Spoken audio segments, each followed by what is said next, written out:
Yeah. All right, let me adjust my mic on. Make sure I can hear y'all. There we go. All right. There we go. We sounding good right now. Lady S. Dot in the building. What's up, Lady S. In the Dot? building, I'm here, y'all. What's good? Yeah, we good. We Gucci in the building, man. You know, we gonna have a dynamic show. I'm super excited about this show today. So you know, we always talk a little bit about, you know, how our day was. So before we get into anything, just want to thank everyone for tuning in today. This is We Talk Weeklies After the Talk on WPPM LP Philadelphia 106.5 FM. We Talk Weeklies After the Talk with your boy Charles Gregory and the beautiful. Classy Lady And the Sparkle. beautiful. Lady S. Dot. And we are definitely in the building today. So, you know, before we do anything, why don't you let me know how your day was? How was your day? How was your day? I had a good day, and I got some news to share. Let me give you a round of applause right now. Just go ahead. Me and my cousin, who's also my business partner, was just awarded as the first Black women in the state of New Jersey to get their.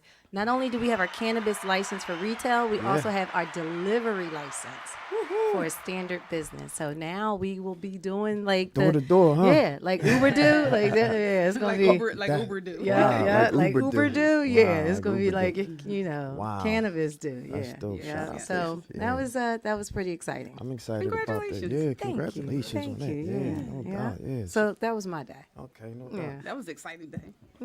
And what about Oh, you, man. Lady S. Dot? Can't top that. I should have went first. No doubt, yeah. My day was good, productive, relaxing. Actually, I was just coming out the house and I came to see you fine people. Yeah, I there like you them go. days. All right, Oh go. yeah. Yeah. Had a An nice introvert day. Yeah, nice little Yes, day. but sometimes you need those days to actually get stuff done. Yeah. You know? No doubt. What did you get anything done? I did. Okay. That's why I said productive and relaxed. Productive and relaxing. Yep. I never have a productive and relaxing day. Oh, man. It's either or. It's either or for me. Work, Yeah. work, work. So what you Quiet, do today? Home alone, can work in your pajamas. Shh, man, look. That's what I'm talking about. I know that's right. I like that. Ran around a little bit. I had to do some running. I had to just run. I saw you be like, yeah. That's what I said. You know, it's It hard was for me to busy. think because I'm just thinking like I had to run here, run in. You know, I had to come here to the studio, then run all the way back home. It was a couple of things that I needed. I had to run all the way back. But that's pretty much that was my day. You know, no doubt, no doubt. And so I'm super excited about, you know, what we have in store today. Of course, we got good news and bad news. You know, Lady S. Dot, you got something you want to talk about today? I'm gonna give you a little segment. Something you can talk about. You know, we always got I know something we to always got talk something to about. talk about. And so yeah, we're gonna talk a little bit with Lady S. Dot, you know, some of the things that's going on. And we got a couple interviews. This gentleman with whom I have a tremendous amount of respect for.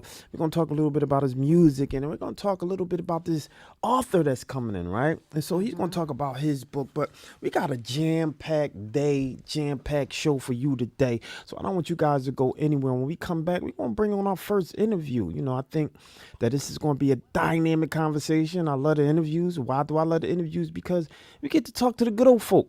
We get to talk to the good old folks, see what they doing in the community, see what they doing in these streets. You know, like entrepreneurs, see what they doing, the authors, the musicians, the entertainers. We love them.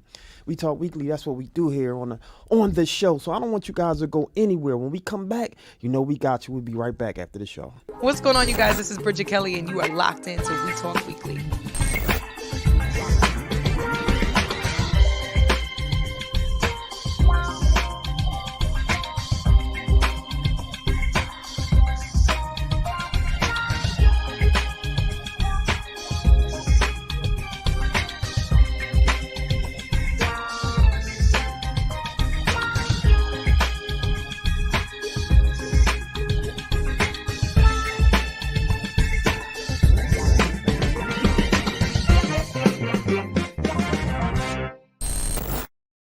Talk Weeklies After the Talk on WPPM LP Philadelphia 106.5 FM. We Talk Weeklies After the Talk with your boy Charles Gregory and the beautiful. Classy Lady And the Sparkle. beautiful. Lady S. Dot. Classy Lady, who do we have today?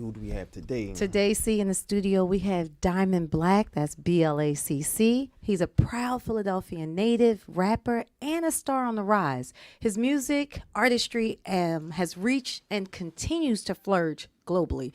His debut EP just dropped in January of 2021, and it's Shannon Sun. Black adds a fresh new flavor to music and is a light to the future of hip hop. Y'all already know what to do. Let's give a warm We Talk Weekly welcome to Mr. Diamond Black. Mr. Black, how are you, my friend? I'm doing very well. Thank Man, look, I'm glad that you are here today. Try to get your mic ready. Give me a little sound check. you. No problem. Testing. There we How's go. that? There we go. You sound great now. Thank you very much. There you go. And so, before we get into anything, you were here when I asked the ladies how was your day. So I like to ask the guests too. So how was your day, my friend? How was your day? Absolutely. I had a pretty good day. It was also productive and relaxing. I got finals coming up, so I got to handle some You ready? stuff for finals. You I'm ready for that? Yeah, Okay, let me give you a round of applause for that. No doubt. very much. So what's the major? I studied public relations at Temple. Shout out to Temple. Shout out to you. Temple, we know. To you in the Everybody, building. you. The owls are in the building. feeling Nothing some right. kind You need of a way. round of applause for that. No doubt. To Everything you, to but you. Nah, there you go. And so, shout out to you, my friend. So let's talk a little bit about kind of like your voice. Let's start from the beginning, so we can walk through kind of like the things that you have been doing and what got you to what you're doing today. Because it's about your music, right? And so let's start there, the beginning. Right. Okay. What got you into music? Was it siblings? Was it your parents? Was it just, you seen Rihanna and you just love Rihanna? And you're just like, I gotta That's your sing the story. I know that's my story, right? I'm sticking to it. So what was your story? Oh man, I wish it was that pretty. Honestly, I found music maybe about 5 or 6 years ago. My life had honestly taken just an all-time low. I was really at a season of loss, hurt, pain, jobs, relationships, just trouble, just broken spirit. I didn't know where I was, what I wanted to really do with my life, and I just come to this turning point. And it was a true mirror moment, and I just remember being in my room, like just thinking, like, what am I gonna do? Like, who am I gonna be? What is this? Right.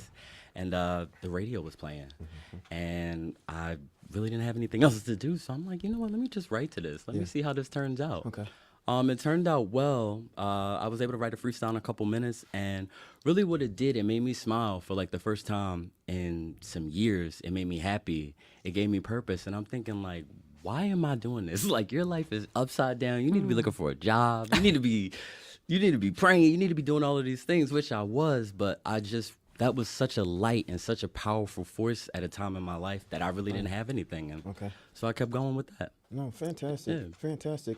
And so was it something that you found out that you had some musical talent? Like, what was the impetus to get you started, I think just the writing, I was able to do it pretty quickly, pretty fast. Yeah. And I would, show my friends, I would show my parents, I would show my grandma, like, and everybody was like, yo, you kind of got something. And it was just one of those first times in such a long time that I was like, you know what, I'm gonna go for it. Like, I believe in myself. It makes me happy, so I better stick this out and see what becomes of it. Right, And I'm really glad I did. You remember your first song that I you wrote? remember my first song. Yeah. I What was the name remember of my it? first song. So it was actually a freestyle. I'm sure y'all remember 2019, like Act Up by the City Girls. That song took the wave. I wrote my first freestyle to that. And I don't know why. I don't know why, for what reason. That song happened to be on the radio. And the beat just got me. And You think depression or sadness evokes more out of artists? it brought something out of me that I never really thought possible. I can honestly, say that it is through our darkest moments and through our storms that light really is birthed. I just thank God. I was like, I don't know why it worked. I don't know why it made me feel the way that I did, but I don't know. It's just a testament to faith. And so I had to keep going. I love that. I love that. So, testament of faith. Now, your style of music, right? I want you to elaborate and tell, everyone pretty much what's your focus in your travels of music and why you decided to go that route as opposed to what we know today, Okay. Yeah, sure. So I would like to say I believe that music truly is the window to the soul and key to the heart. Yeah. Thank for you sure. very much. Yeah. With my music, I seek to uplift, inspire, and empower. My music is really a summation of my life experiences. I truly believe that we all are on this journey of life together, and I hope that my music can accompany you along the ride. Fantastic. Yeah. So who do you listen to that gets you inspired, that you listen to and it's like, man, I gotta write a verse or I gotta write another new song. Who is that? Who is that? Who does that for me? I mean, probably Nicki. That's my all-time fave. That's the reason I rap. Really? Nicki yeah, Minaj. it was a huge. I mean, she's always been a huge Interesting. influence. Yeah, Yeah, okay. Nice. I yeah. gotta be honest. I mean, she's super talented. Yeah, Super you know, talented. I was Yeah. like, I just think the diversity, the bars, and the consistency, the longevity, and the subject matter. I feel like it's something that a lot of people you don't really see that as much anymore. And so, I mean, if I could just be an ounce of, just attain an ounce of that success, I would be so grateful. But that has always been one of my biggest inspirations. Are you a barb? I'm a barb. I just You came a from the barb? concert. I was just in Madison Square Garden 2 weeks ago at the concert. Do you think that the fabric of new style and old style, because now Nicki's becoming more of, and I don't want to use the term legend, but that's what it is. Like as years go on, you become more of a legend. So as time gets newer and music changes, do you think people are moving away from that? You know what I'm saying? Like, is it losing its grit as once it was before? Well, I always say legends never die, but I do agree with you in terms. I do see that there is a change in the music industry, and I feel like there's becoming that greater divide to where artists who are becoming legends, and then you have the newbies. And so I feel like there's honestly like a whole open lane. Like I always consider myself kind of like a old new school. I hope to sort of bridge that gap between the old school and the new school and the legends. So I don't think it's necessarily dying. I think it's changing. And it's different from ever before. You know, we're in a big streaming big streaming area. We're in, a sort of time where social media and different antics and so forth accompany music, which, is a sign of the times. But I do feel like we're just in a transition, and I don't know where that's really going, but I agree I think with it's that. a change. Yeah. Yeah, it's definitely a change and different energy out there. I want to pull up this comment because, someone is watching and they said the money crown that you're wearing for your album, why dollar bills and not $100 bills? Wow. Just curious Okay. question. Yeah. Yes, absolutely. This is a great question. Well, I believe the crown and the dollar sign obviously symbol my crown, and that, we all are kings, queens, and royalties no matter what we have. And in order to build your kingdom, you build it piece by piece. So every dollar bill was something that maybe I learned or acquired in this life to build who I am and to build my crown and to stand for what I am. So, your worth is not compared to how much you make, what you look like, where you come from. It's your character, and it's what you do with your character that I feel like stands the truest and the realest and the most important. So the dollars are just for, you can't have two without one. So 1 + 1 + 1 equals 2, 3. Got you. And so You get to 100, huh? get to 100. Yep. I like that. Yeah. I love that. I love that. You are considered not just kind of a local rapper, right? Because you're from Philly, right? Yeah. Shout out to Philly. Shout out to Philly. What part? Yeah. I live in Germantown. Okay. Yeah, all right. from Germantown. Shout out to G-Town, From Uptown. Yeah. Germantown.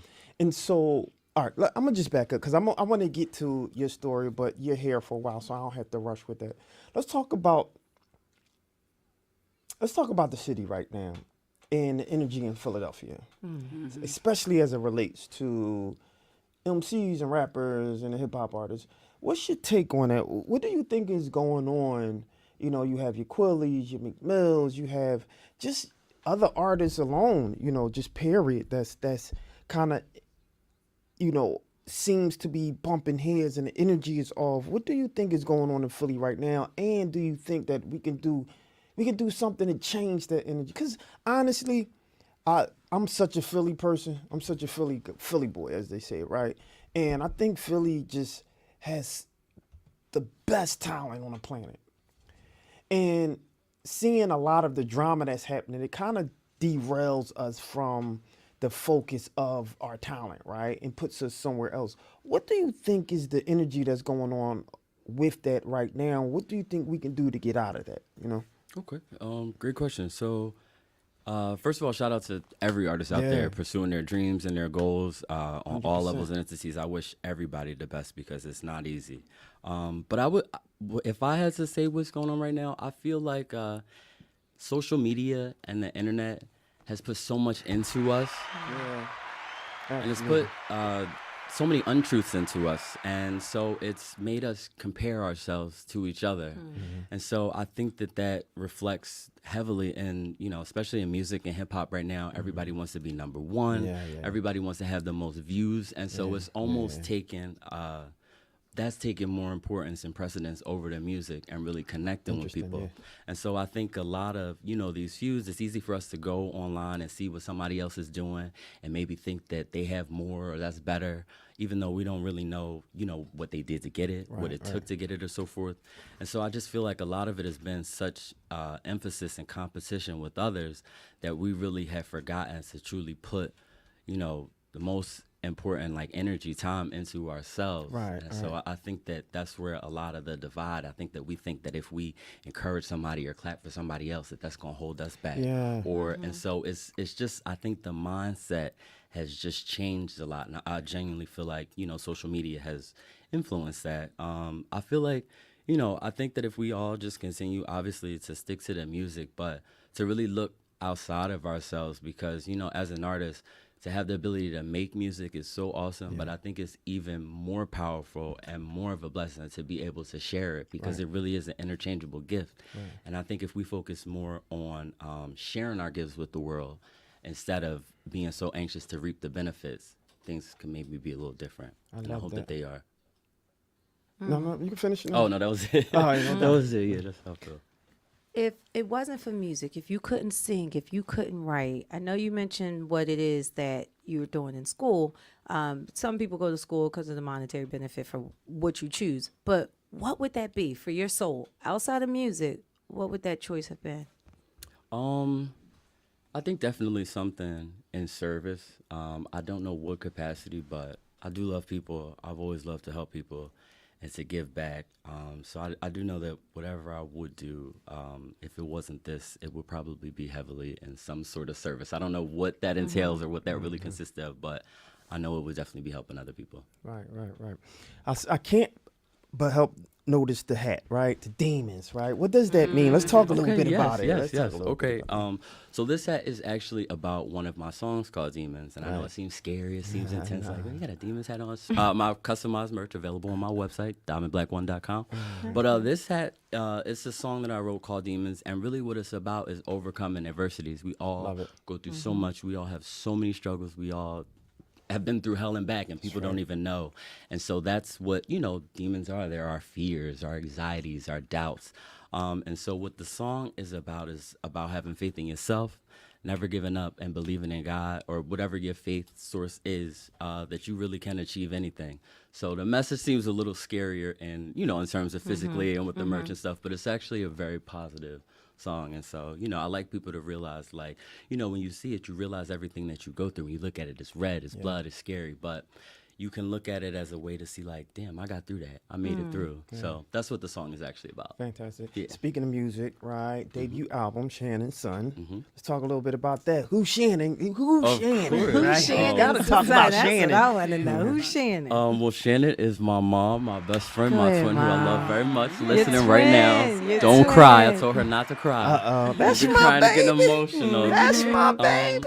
But yes, Hey, Shannon. It's that's who it's after. You know, my mother is the best. She gave Yeah, everything shout for out to me, Mom. and so, you know, I feel like gifts to the world in my introduction, I had to include Mom. Yeah. It's been like that forever. All right, so tell us where your mind space was, and just give us, you don't have to really like deliver the verse, but tell us one of the verses in there that was like, yo, this is my mom. in your song. Yeah, for sure. It's a hook from another one of my songs called Poppin', and it's the hook is got my mind right, head right, got my mind right, head right, got my mind right, head right, vision got clearer, now it's all blue faces on me, diamond shining in the mirror. And so what that is just, I remember, you know, during times dealing with my own depression, my own doubt, my own fears, my own anxieties, my mom would always, you know, make me look in the mirror and, you know, tell her and myself what I saw every day. And so that verse right there was just that sort of, as time passed and I found music and it kept going and it really saved and changed my life and my soul, I would go back to this mirror and look and see it, the person that I see in it, you know, I started to like who I see. I started to believe in myself. You know, the diamonds on me, dancing, shining in the mirror, all that is just a synonym for shining, being radiant, being bright. You don't need jewelry, you don't need money, but it's just, it's what's inside. And so that would be one of the lyrics from Papa. Shout out to mom. Mom Good raised mom. her baby right. Mom raised You got her baby. siblings? Yeah. No siblings. No? siblings, huh? No. Oh, you baby boy. You I was was say I spoiled. had my sister. She passed away I'm tragically sorry to some hear few years that. ago. So rest in peace to Shayna. We love you, but I'm it's just sorry to it's hear just that. me now. My dad. You know, shout out to my dad, my grandma. Fantastic. Amen. Yeah, absolutely, absolutely. So let's fast forward, right? Remedy. I'm gonna pull this picture back up again. Your album, right? Let's talk a little bit about one, because we like to see what the etymology of it is, right? Where did it start? Where did it begin, right? Remedy, and the name alone, right? Because we solutions based, right? This platform. Yeah. So when I hear something like Remedy, I'm excited about that, right? And so let's talk a little bit about that particular album, the name, and what gave you the motivation to start that. Yeah. Okay, yeah, absolutely. So Remedy came about through betrayal of someone. It was a very personal betrayal, but it's okay. You know, got something good out of it. But Remedy it's a letter to the op. It's a message to the foe. It's basically calling out the lies, the deceits that I see, Right. and I'm offering you an antidote to it. I got the remedy. So towards any sort of hate, negativity, I got something for you. And the message, you can get the message. It's actually at the end of the song. I never give out the remedy. I tell you, you have to listen to it. You have to seek the remedy. But I was like, it is there for you. Yeah. So I felt that. Yeah. I like that. Yeah, very much. I definitely felt that. When you think of all the stuff that's going on in Philadelphia, and let's just say now you're mayor, what would you do to help our city? Well, I think what I would have to do first is to really ascertain what the people need. I think a lot of times, you know, I'm not political. I've never been. I'm not running. But I think a lot of times there is maybe agendas that people have set or things that they want to accomplish, so forth. And so I feel like a lot of times people can often get, you know, underlooked and passed up. You know what I mean? Especially in the inner city of Philadelphia. So I think my first, before, you know, really doing anything, I would have to really gain a sense of what the issue is, what changes do the people want to see, because, you know, we make the city alive. We are the heart of the city. So, you know, if I don't know your interests, I can't have your best interest. Right. So that would be my first hope. Now, as a follow-up question to that, the reason I asked you that is that a lot of our Philadelphians get big and they leave. Yeah. Yeah. Based on what I just asked you. Right. Are you gonna stay? Would you leave?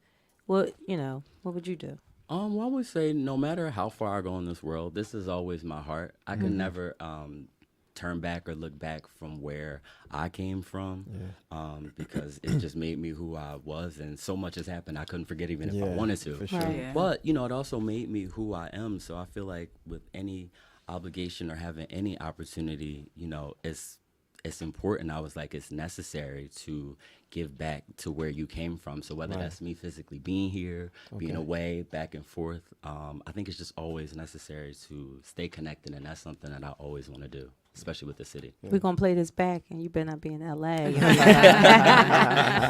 like, yo, all right, I'm on my way. Black, you talking about you gonna be here? Okay, we all over there in LA and stuff. No, right.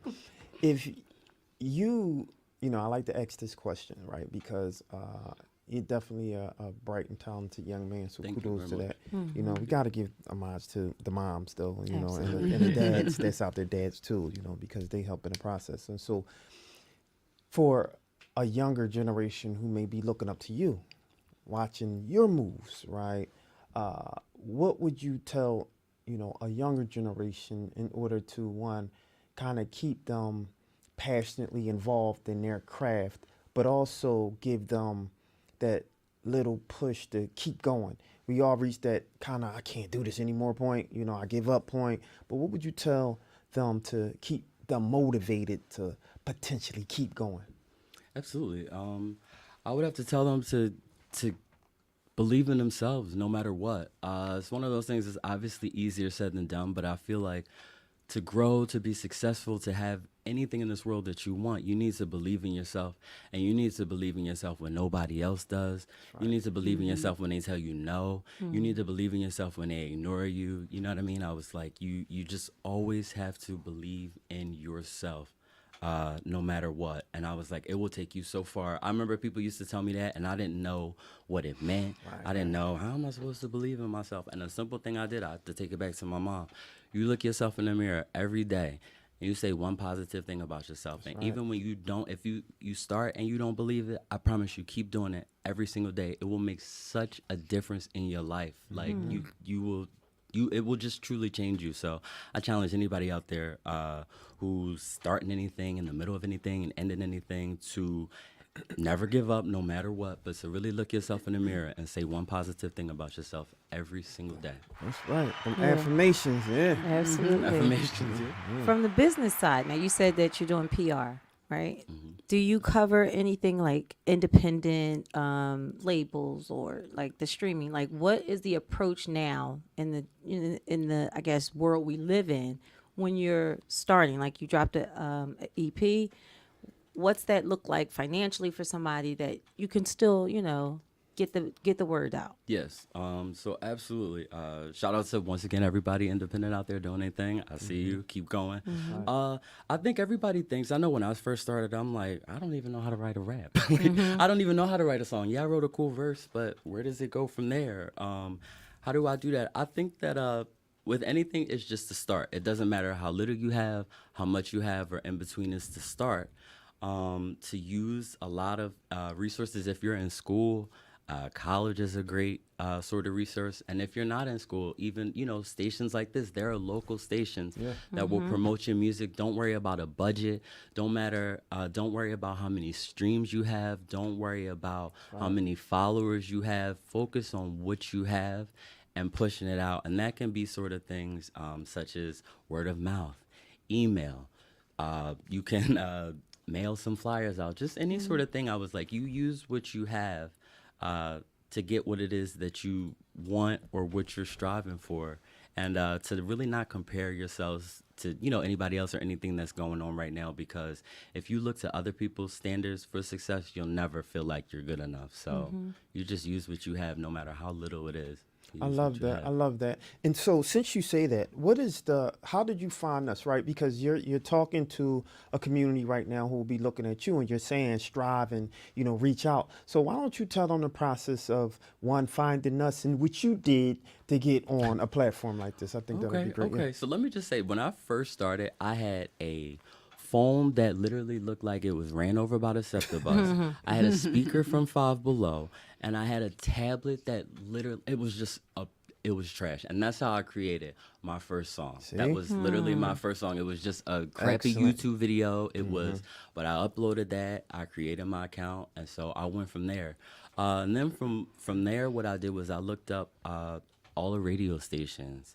I looked up all the studios in my local area, and I wrote to them.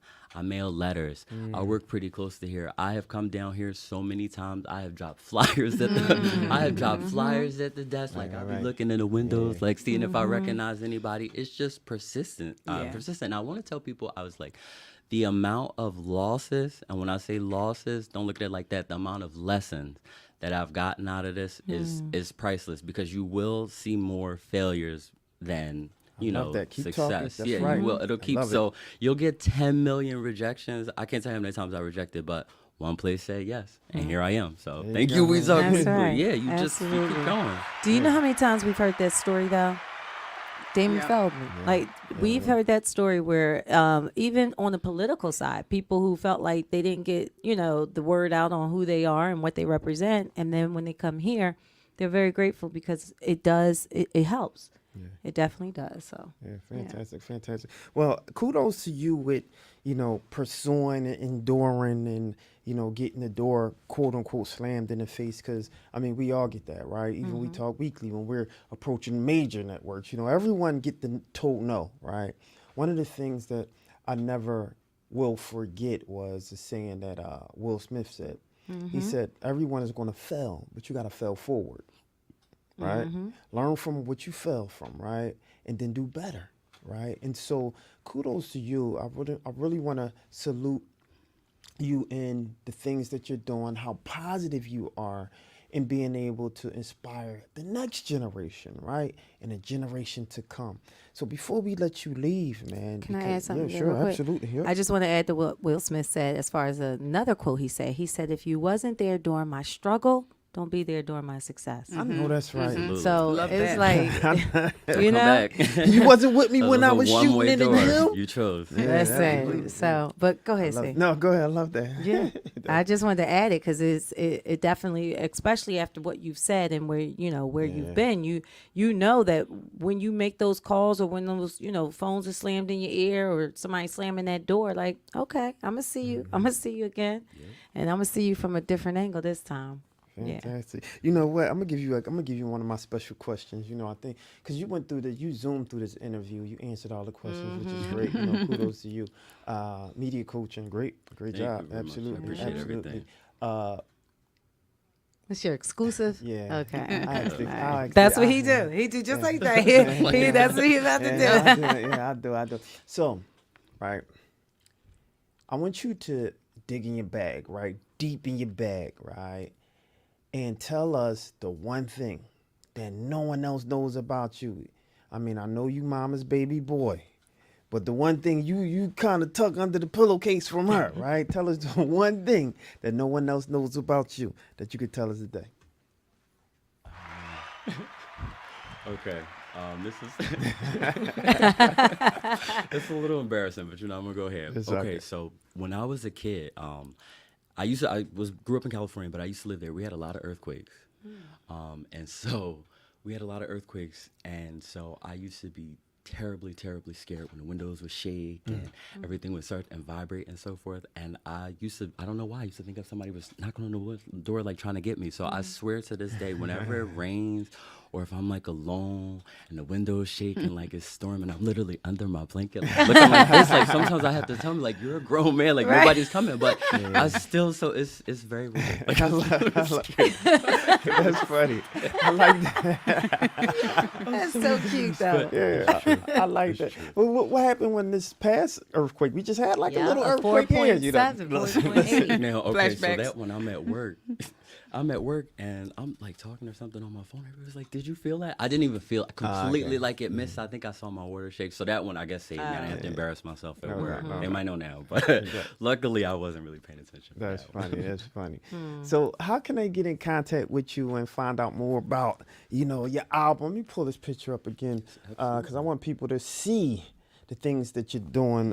Look like you was getting your push-ups on. Kudos to you. I like it. I like it. Yeah. So tell everyone how they can get in contact with you and all that good old stuff. Yes, Yeah, for sure. absolutely. So my website is www.diamondblack1.com. All things related to Diamond Black, including this merch that I'm rocking right now. I'm also on IG at Diamond Black 1, and I'm in Philly. So. Where did Diamond come from? Diamond Black. Okay, so Diamond Black came from, my father is a jeweler. Shout out to my dad, Okay. who's also listening. So basically what it came about, is, diamonds form under pressure. So it's the storms of life, and it's heat and it's intensity, and they form diamonds. So, my dad having his history and his lineage, passing it to me, and, the things I've been through in my life was the diamond part. And then black, obviously, just as a representation of my identity and the beautiful skin that I'm in and love. And the 2 C's is actually, it stands for inclusion. So you know how when you send an email and you CC somebody? Wow. It's I for like inclusion. it. Diamond Black. And I Don't forget mentioned about that me. in the bio. That's why you felt that. You was like, I said with CC. CC, and I was Okay. like, oh, okay. Yeah, okay. Yep. Yeah, we here. Yep. We here. Okay. Same wavelength. I love that because those are all the things that make you stronger. Absolutely. Thank you so much. I know, we love Lady Esther. What you got for the young man? I know you've been down there kind of quiet. Holla at him. No, I've been enjoying the interview. I'm back here. Hey, I'm his PR today. I'm over I'm here so helping grateful. checking. Thank you so much. Thank you so very much. Yeah, helping him out, but I love everything that you have going on. It's the message. It's always the message for me. Y'all know how I am. So anything positive, we need more positivity in the world. So For sure. I can't wait to check out more of your music. I appreciate everything. Absolutely. Is there anything else you want to say, or to the people, to everyone who's watching? I just want to say what's up to everybody in Philly. Whatever it is you're doing, if nobody told you, I believe in you. You're the bomb. You could do it. I'm so grateful to be here, to have had this interview. My next single will be dropping Thursday, April 25th, 2024, entitled FUC. And I'm just very thankful to everybody out there. I hope you have a great night and a wonderful weekend. Awesome. Love it. Give you another round of applause. Another round of applause.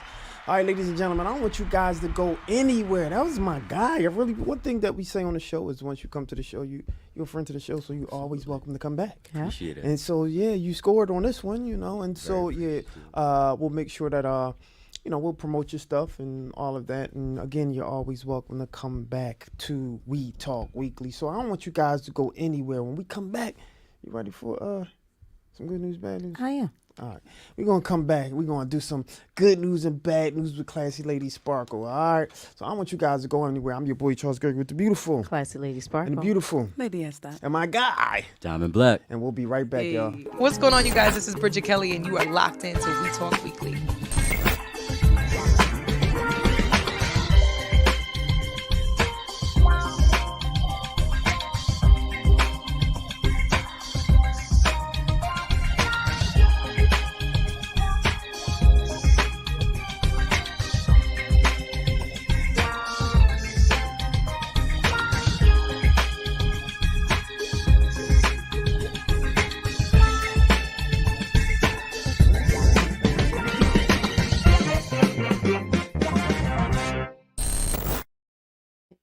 Hey, this is Roxanne Shante, and your week cannot be complete unless you listen to or watch We Talk Weekly. Please believe me, baby.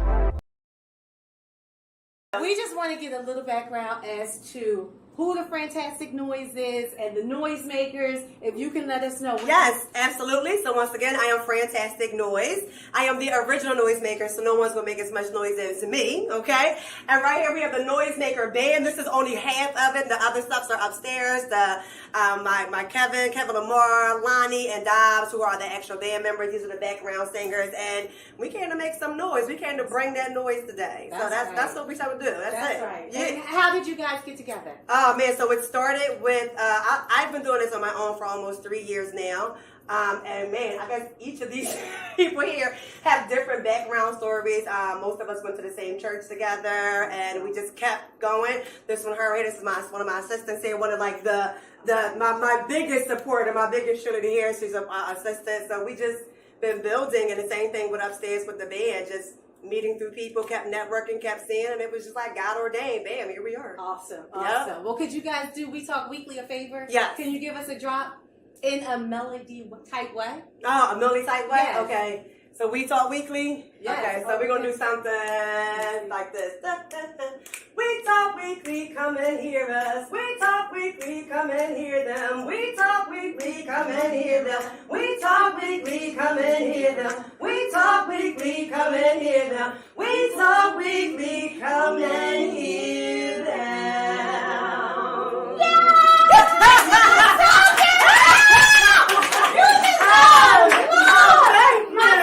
You just gave me like. Okay, get beautified because y'all already gorgeous. Thank you very much. Thank you. That was Classy Lady Sparkle. That was Classy Lady Sparkle. Oh my God, yeah. No, that's funny. No, but see, that's the kind of energy that we got here. We talk the talent. Let's talk a little bit about the talent that we had over the years, man. Way too much talent. Shout out to Philly. I'm such a Philly boy, man. They want me to leave. They want to take me out. I just won't go. I just won't go. But you know what? That's why I asked Diamond Black. Not Because, yet. because we tend to leave. Yeah, we do. Well, Philly breeds talent, and it's not our fault. Everybody else want us. Yeah, But I mean, when we think about talent, you got to go way back. I'm talking know. to the Chubby Checker, the Philly sound. Like it's a lot of talent here, a lot, It really a lot. is, And then we wind up in Cali or somewhere warm. But I think if anything, I would be like bi-coastal or something like that. Like Yeah. if I get like a house in LA too, or I don't think I would move to New York. New York too close for me to move there. You I don't want have to move somewhere to warm. Yeah, that's what I New said. York We- is like That's what, like an hour, yeah. like 45 minutes away, right? right. Hour So and out, 40. yeah, we don't. New York is not a big deal for us. We up Yeah. and down the road. We up Yeah, back yeah. and forth. That's up the street. Yeah. I think we Maybe- just don't want the coldness no more. Yeah, it's Yeah. the cold. Maybe North Carolina. I heard North Carolina is doing something. What part? Charlotte? Charlotte, probably Charlotte. Oh, you know, Raleigh. Charlotte, Raleigh, Charleston. Yeah. You know, it's a couple. You can't pay me to live down south. Yeah. You can't pay me to live in I know like if I'm Georgia. working Georgia. down Yeah. there. I know if Yeah. I'm working down there, I'm definitely not staying. Yeah. It's nice to visit, but then Wait, I'm like, wait, all right, yeah. I gotta get back. That's what I was like with LA. I like LA. It was cool to visit. You know, we did some work down there, right? LA and Cali. Where were we at? Where were we at, Stacey? Los Angeles is in California. Yeah, okay, So so we is there, right? And so We was in Hollywood. Though. we was in Hollywood. Yeah, so that's what I mean. So we Yeah. Hollywood, but that's a little different than, say, for example, Yeah. like I don't know where else. Like I don't know what's another part of Cali. That some places is just different, right? Yeah, they are.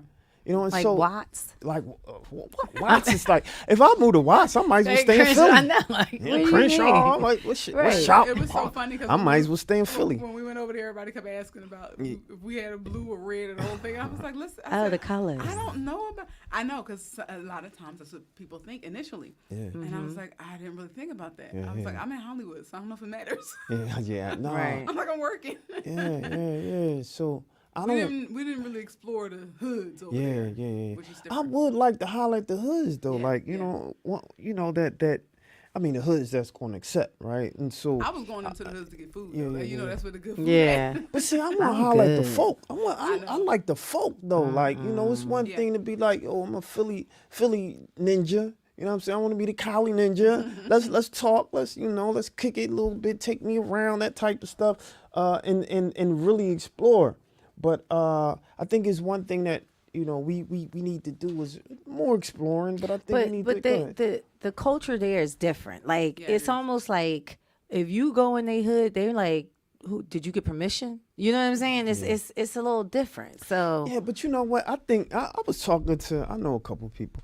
A lot of that checking in though is for like jokers, right? That's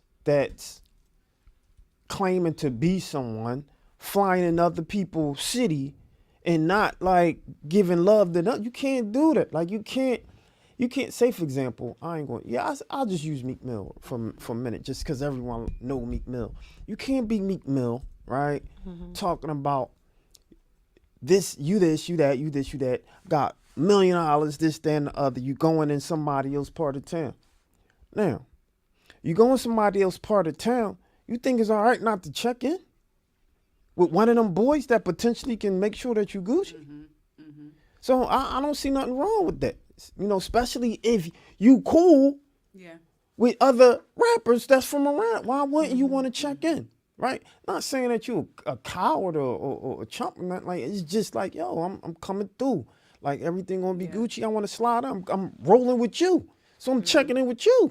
You know what I'm saying? Otherwise, you might as well just go to I don't know L.A. check in a hotel and leave. Like you don't have to check in, but if you playing like you gonna play around here for a minute, you need to gonna be check there in. for a minute. Because I would want somebody you coming in Philly, right. right? You claiming you somebody you coming to Philly. I don't want you coming to Philly to stunt. Check in with somebody, especially if you give them their props. Give Philly their props. It's people here that been doing the work, putting in work. So you coming in here, don't exploit us. You walking, hey, I'm getting a cheesesteak and I'm laying you all on it. Yo, where Philly folk at? Like you supposed to be check in. I believe that. So it's a level of respect. It's Yes, a I'm level, about to say, definitely yeah. a level of respect. That's all. Anybody want, just a level of respect. You flaunting and stuff like that in front of somebody, it's kind of disrespectful, especially when you got people hungry. And you dangling $100,000 worth of chains and jewelry in front of them. Well, because They hungry. when that happens, Yeah. then you're not protected, right? Yeah. And just like I don't know about other cities, but I know here, we can look at you and tell you ain't from here. Oh yeah, you You can know what tell. I mean? Yeah. You know what I mean? So that means The lions licking their Yeah. chops. So now you a target. Yeah, yeah. So now if you a target that's not playing nice, now you would. Yeah. The sharks in the waters. Philly's there's some sharks in it. You coming to Philly? Yeah, Philly's different. But I'm just saying, like, if in fact you still checking with the right folk, like, say for example, where Meek from? North, right? He from North, right? I don't want to, because there's a lot of people ain't messing with him right now. But say for example, Beans in South Philly, right? You going to South Philly? About him. You want to holler at your Beans? I'm coming through. Beans have enough recognition from South Philly where you gonna be good. So if you want to slide down South Philly, get cheesesteaks, water ice, and all, I'm sure Beans and the squad gonna make sure you good. That's all. That's all they saying. Right. I don't see nothing. I mean, check in. They supposed to check in. Am I condoning some? Man, hey, look. I don't want to promote no certain culture. But I I'm think just it's even saying. on a smaller scale. Like even when it's in your hood, Yeah. you got a cousin from down south. You like, yo, let me go check my people who from that area Yeah. because you gotta check in because they see you and they like, yo, you not from around here. Exactly. You at the corner store and you got on XYZ. Oh no, that's my folks right there. That's for right. somebody. So I get it. Yeah, that's all I'm saying. Like that's what you're supposed to do. Like that's my folk right there. Yo, where you Right. from? Right, because Where that's you what they're at? gonna ask you. Yeah, Are where you at you the from? Chinese store and you there That's and you real. got and them sneaks is shining, they lighting it up. I know, They right? like, yeah. So No yeah. doubt. That's it. All I right. like that. Otherwise, it's gonna be bad news for you, right? Good news. It's good news. and bad news. You Ah, see where I went with that? yeah. No doubt. You ready? I'm ready. No doubt.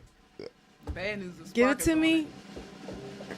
All right. Give it to me early. All right. So I hope everybody heard about this. I'm a little biased because I feel like this story I'm about to talk about, they got Rocky, which is a fictional character in Philly.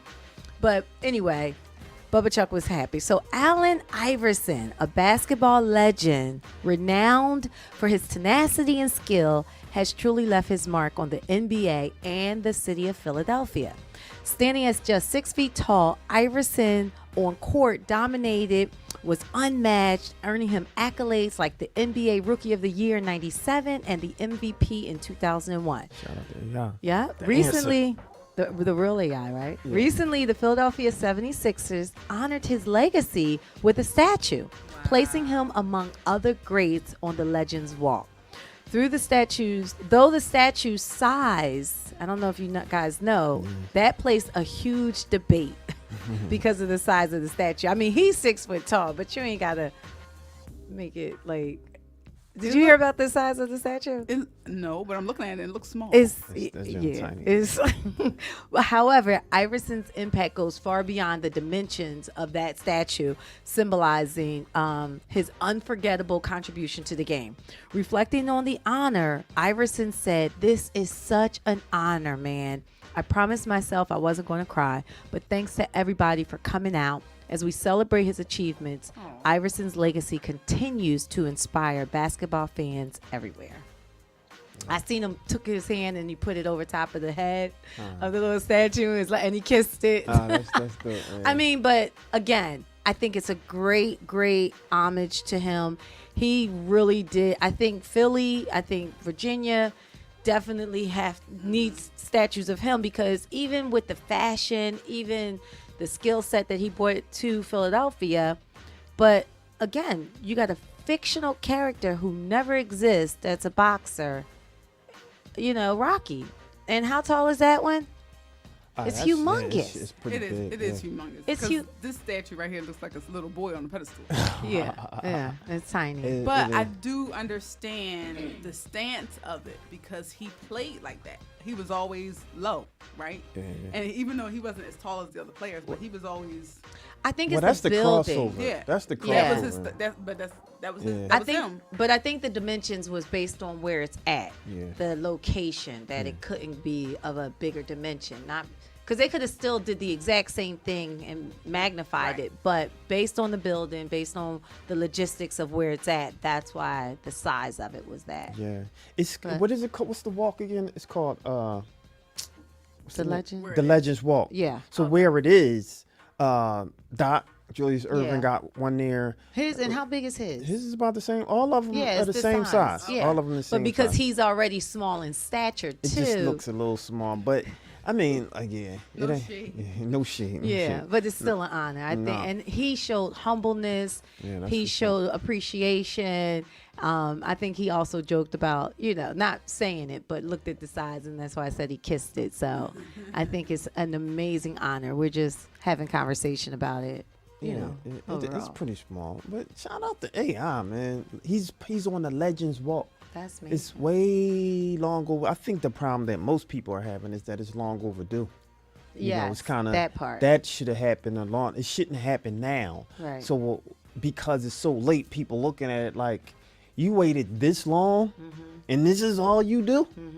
That's kind of like the mentality. Look at you. Why you squinting trying to see that you? She on there like, it's not that small. It's not that small. It is kind of small. No, I though. was looking at the face. It don't really look Yeah. like him. It don't look like. Didn't he do like a didn't he what I don't know, I didn't research this, but did something happen with Reebok with him?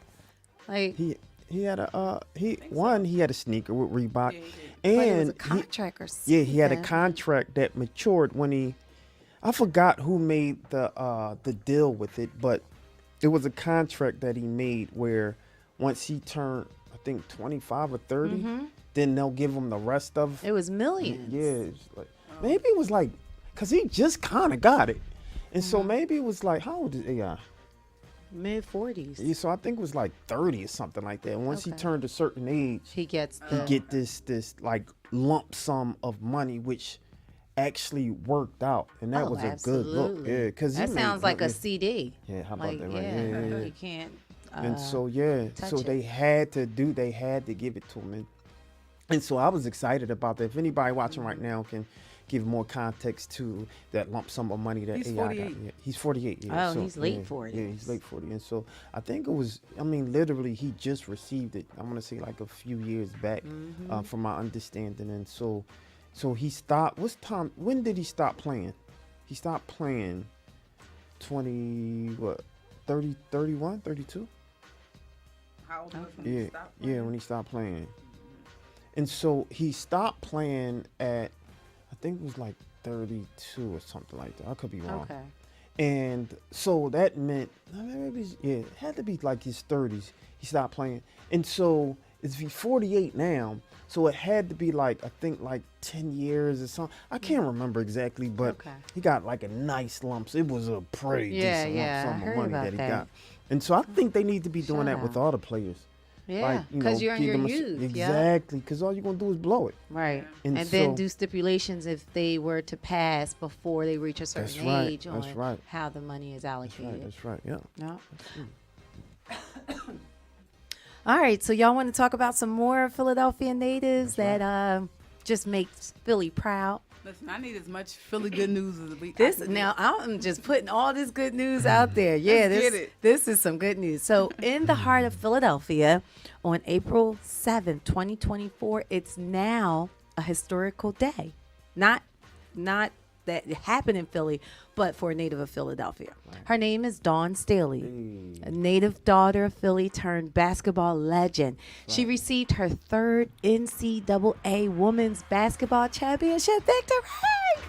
Yes. Shout out to With the University of South Carolina. Yes. From her roots in North Philly's Raymond Rawson home housing projects to the hallowed courts of the Rocket Mortgage Fieldhouse in Cleveland. Staley's journey epitomized resilience and triumph. With an undefeated season of 38-0, she left the Gamecocks to victory, showcasing her unwavering dedication and coaching courage. Her shout out to Caitlin Clark, an acknowledgement of her Philly roots, it resonated deeply. But amidst the cheers and the applause, Dawn remained humble, Her thoughts turned into the journey had brought her to this moment. She remembered the countless hours of hard work and sacrifice and the unwavering support of her family and community. She says, above all, she remembered the faith that had carried her through even the darkest of times. She also says that we serve an unbelievable God. Her voice was trembling with emotion as she spoke into the cameras. Temple University shouted her out. LeBron James shouted her out. Philadelphia's Mayor Sherelle Parker shouted her out. The Roots and so many more congratulated Staley after her winning her third title. Don't forget So, We Talk Weekly. We Talk Weekly. We Talk Weekly. We shouted her out. That's right. Absolutely. Can't Yeah. forget that. Not only Yes. that, when you covered this last week, saying or before the game, saying could they win? What did I say?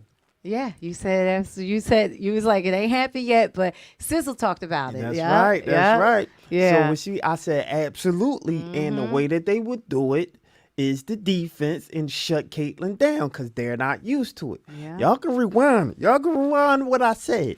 I said absolutely. I said that You they were did. going to win, and I said how they were going to win, and they won exactly the way that I said that they would win. Yes, they did. Yeah. And so it's bittersweet. It's not even bittersweet. It's not bittersweet.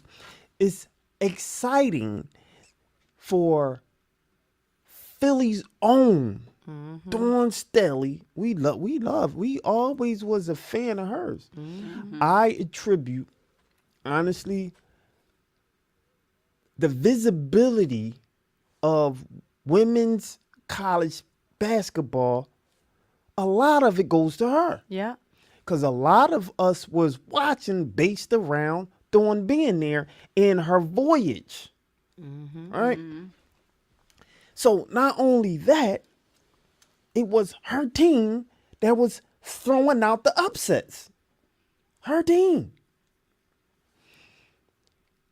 What's even more exciting was Caitlyn and her team, right, shutting her down to win. What is it, 31? 31-0. 38. 38, yeah, Yeah. 38 wins. They didn't lose. Shout out to And you shout out to Dawn. I love Dawn. I love AI Dawn. and Dawn, that time was around the same That's time. right. That's why it's sweet. It's sweet. The whole, like, it's just lovely to see that because she kept just falling short, just falling short in those championships. She did it this time, but look at her record. Right. Look at the record. I don't think I had to do the research, Lady. I thought maybe you can do it, but there's never been another team who did that. Who went straight through 38-0 with a top tier team 38-0. like that. Go against this is the context against one of the all-time best players or scorers in the league at that point. There's never been another team to do it with a record like that. It's just you find out, prove me wrong, and I say I'm wrong. I know people watching like I'm gonna prove you wrong. Prove me wrong, please. Remember what I said. There's never been another team to actually do that with a record like hers, with a record 38-0, playing against the all-time. She broke Caitlyn. Caitlyn broke all type of records. There's never been another team to do that, to go against somebody like that and win with her. Like, they shut her completely down. It wasn't even close. It was kind of close, but not really close. Like, it wasn't like, 71-70, something like that, right?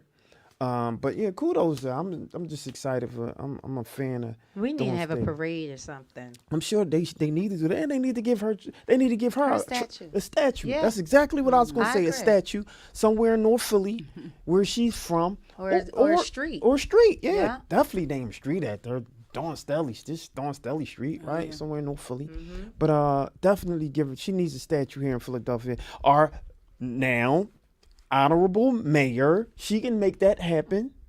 Absolutely. Yeah. Give her a statue. Give Dawn Staley a statue. You heard it here first on We Talk Weekly. Let me give myself a round of applause. Yeah, no doubt. Giving himself a round of Give applause. myself a round. Give her a trophy, no doubt. Yeah, absolutely. All right. I had to get right. in my soapbox with it. I love doing. No, the love is deserved. Like she definitely deserves it. All right, so I've been giving y'all a whole lot of good news. So now there's some bad news. All right, so during a Muslim religious celebration for Eid al-Fitr, Fit yep. Fidar, in West Philadelphia, chaos erupted when gunfire broke out. This was sometime last week, resulting in a shooting that left 3 people injured, including a 15-year-old minor.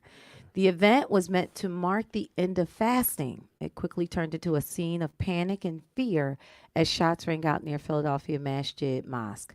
Philadelphia Police Commissioner Kevin J. Bethel described it as a confrontation, emphasizing that the disregard for safety displayed by those involved.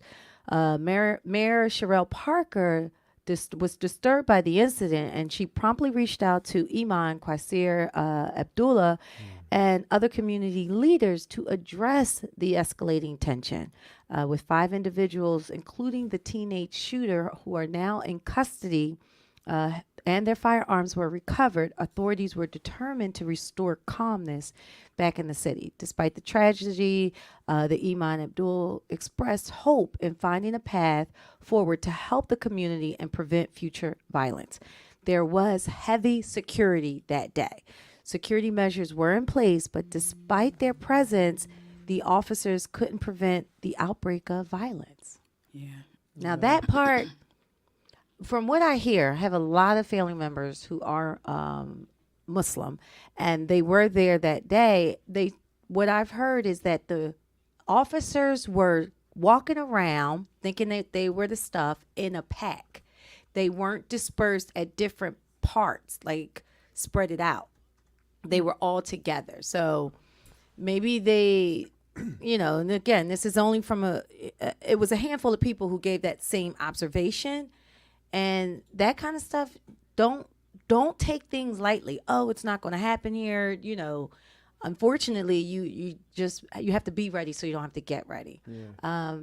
We Talk Weekly was there. Right. We were able to cover the press conference. A lot of it is on our webpage at www.wetalkweekly.com, but we can share with you some of it right now. So you're looking forward to? Yeah. What I'll do is I'll show just a little bit of it. I was just going to tell you to just let them know that they could actually go to our YouTube page. We have it there. We had the opportunity to actually cover the full press conference, and we were excited about doing it because we were able to get the full press conference. And so what I'll do is just share. Let me see if I And can. many of those officials, those dignitaries, were sat in these very seats. That's right. That that's we've right. asked for Community what are their here in the plans for the Philadelphia city. That's right. That's right. And So we let's first like listen to to a thank little all bit of for about a minute the or city two, officials and then that are here, we'll come back to all of the religious you to finish your leaders story. that are Yep. here, and all of the community members that are here. Irregardless of what your religious persuasions may be, we're grateful that you've come out to support not only us, but to support the community with this tragic situation that has happened here during our Eid festivity. But we all know that all of us stand before Almighty God and we trust in Him, and we have to make Him sufficient for our life. So again, we had to take a position, and this position here is coming from the leadership of the Philadelphia Masjid. So with that being said, I want to bring Brother Saifullah up, who's going to make some comments in reference in relationship to that. So, we were excited to be some of the only. It was a lot of press down there, so I won't say we were the only. But what I will say is that we were able to get the entire press conference. That if you want to go see and listen to all the speakers who were there, but all of the who's who were down there. It was people from Congress. You had State Senator Shree Street there. I mean, who you saw next to him was Amy Brown. I mean, you had everyone there. I think the Honorable Sherelle Parker, our mayor, she was in Kensington at that point doing her work. But all of them were there and they showed support. And I'm appreciative of that because they all did come down there. We had Jamie Gautier. She was down there. The commissioner, The Omar commissioner was Sabir. down there, Omar Sabir. a good friend of mine and good friend of the show, Omar Sabir, Commissioner Omar Sabir, is doing excellent work in the community and encouraging people to vote and explaining what the voting process is, which I like that he does, that I haven't seen a lot of people do. So if you want to see the entire press conference, I encourage you to go there and see the press conference and let us know what you think. Let us know about, your response or your feelings about what you heard in the press conference. Honestly, I felt that they could have said more, because a lot of people were asking questions about what actually happened and what are they going to do about it. We talk weekly, we're solutions based, right? And so we want to know what are steps that they're going to do to, change the trajectory of what actually will happen at the Eid, maybe for next year, Eid al-Fitr, right? 2025. And so, what are we going to do? What are we going to do? Yeah, I think that's the bigger question is not just, for the Eid, but what are we going to do, period, with this city and our youth? Yeah. You know what I mean? And that's who spearheaded the crime. Yeah. Oh, that's who's spearheading almost every crime in the city, and it's sad to say. When we had the Hip Hop Jazz Fest 2 years ago, I had the, as event producer, one of my responsibilities was to make sure security was tight, and so I had the privilege to meet with the police district in that area where we were holding the event. And he said, I understand it's hip hop and jazz, and we're not really concerned with the jazz piece, but more so wanted to know who our hip hop artist was. Because he said, hip hop tends to bring a certain type of crowd, and, we're dealing with a lot right now. And when we gave him the names, he was like, oh, okay. And it was a little sign of relief. And I was like, and I guess he saw my face. So before I could say anything, he said, well, those artists, their music is a little older, and the group that we're most concerned with are the ages from 8 to 17. When I heard 8, I cringed. 8 to 17. This is what a lieutenant is telling me. So in that moment, I started to think about all the cases that we don't hear about. Yeah. You know what I mean? We hear a lot on the news, but just think about all the ones that don't make the news. Right. 8. That's who they're concerned. That young. And just from when I hear our Mayor Parker, Mayor Sherelle Parker, she says all the time, she says, this is not a mayor job. This is not just the police job. This is not just the teacher's job. Everybody's job. This is everybody's job. And it starts with the parents. Yeah, because we want now. If these kids are these foster kids, are these kids that are homeless? Like, who's watching over these kids? How are you getting a rifle? He had a shotgun, tall as himself, and you're carrying it around, and you see somebody that you didn't like that. I can't. I don't know. It just you try to wrap it around your mind, but it's hard. One thing, and I do agree that the parents also need to be held accountable. I do agree with that. However, hearing something like that from our mayor, I would challenge her to empower some of the organizations that's already out there doing the work and support them a little more. Yeah. Right. All of the funds that's that, because there was a report of the salaries that some of the people are getting, which is like $20,000 and $30,000 raises, right? 10 or 15 of that thousand can go to some of those organizations who are doing the work in those communities, and they're like taking their own money, taking their own these money kids to movies, exactly and to that they're giving them buying bikes these and book supplies. bags Yeah. and stuff Yeah. like that. Like, it's people that really could use some more support from the city to do the work that they're already doing in the community for free. Yeah, I feel like we got to go back, take it to the old school, and Back to it's a basics. village. That's right. It takes a village, takes right? a village, that's right. So we need everybody. We That's need right. everybody to help our youth. That's You right, can't that's just right. put it on one person or one area. But what I didn't know is what you talked about the police, because again on the news they only talked about this one particular.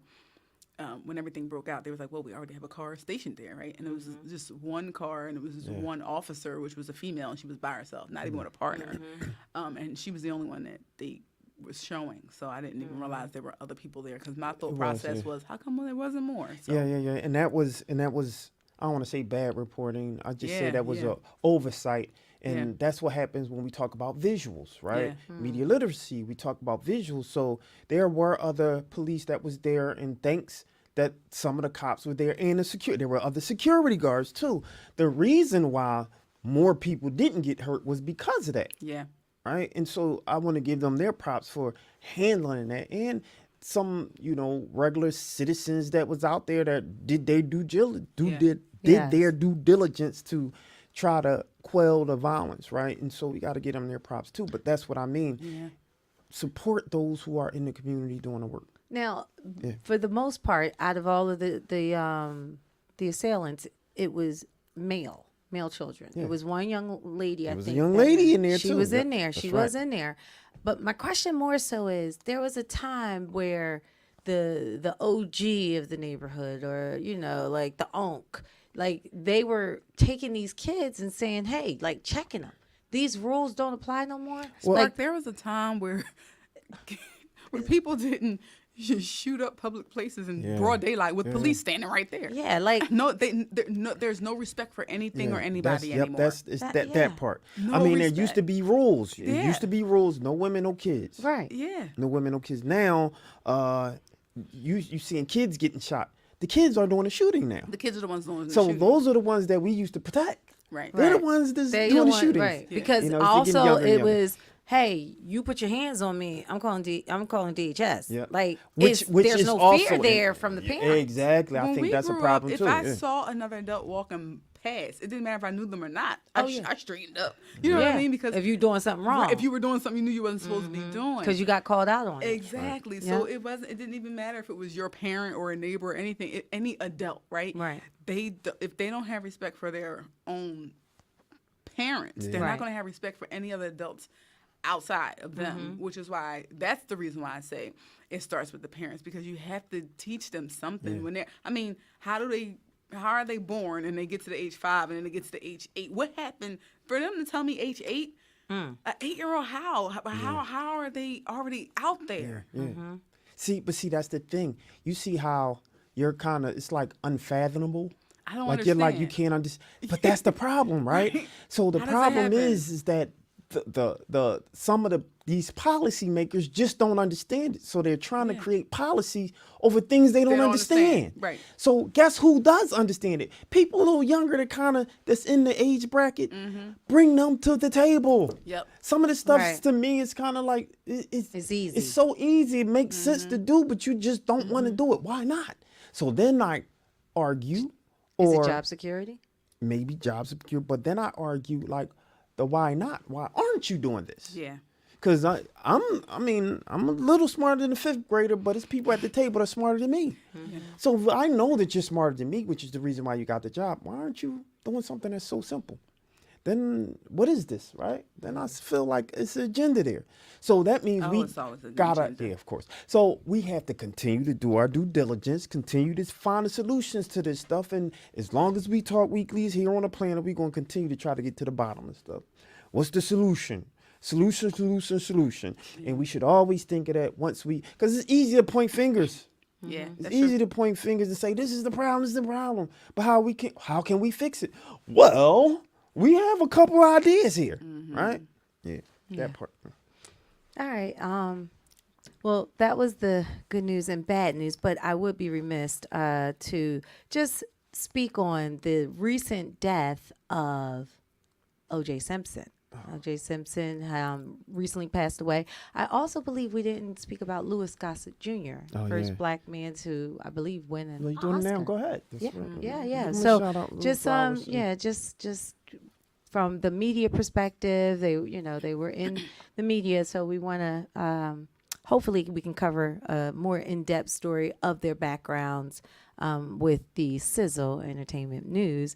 But we definitely want to because it's kind of sad that once you build up a certain legacy and then to fall from grace, as so to speak, and then when you die and you've given all of what we're talking about to this world, even if it's entertainment, if it's your talent, the the authenticity, and I hate to use that buzzword, but it loses it.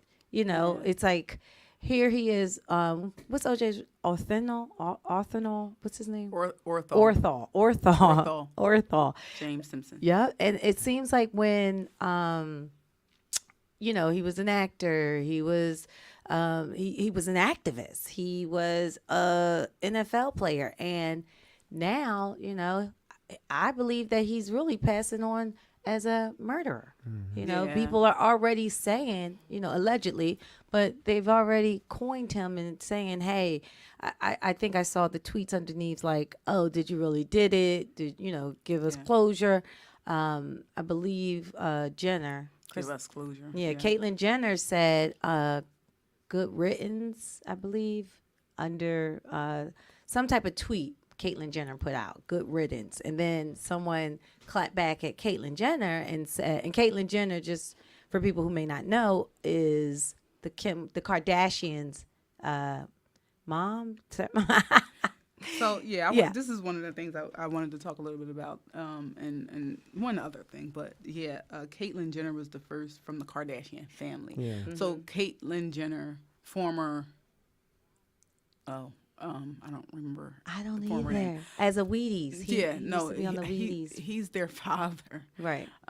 Wait, she's their father. Yes. Yes. Yes. So yeah, and and you know, for the new people who may not know, but OJ was convicted, or he was acquitted, but it was Kim Kardashian's father who was on that team that helped him get acquitted. But then You someone mean Chris? You on live? We Talk Weekly. How can we help you? Hi, yes, I was into the live stream. Excuse me? I was trying to listen to the live stream.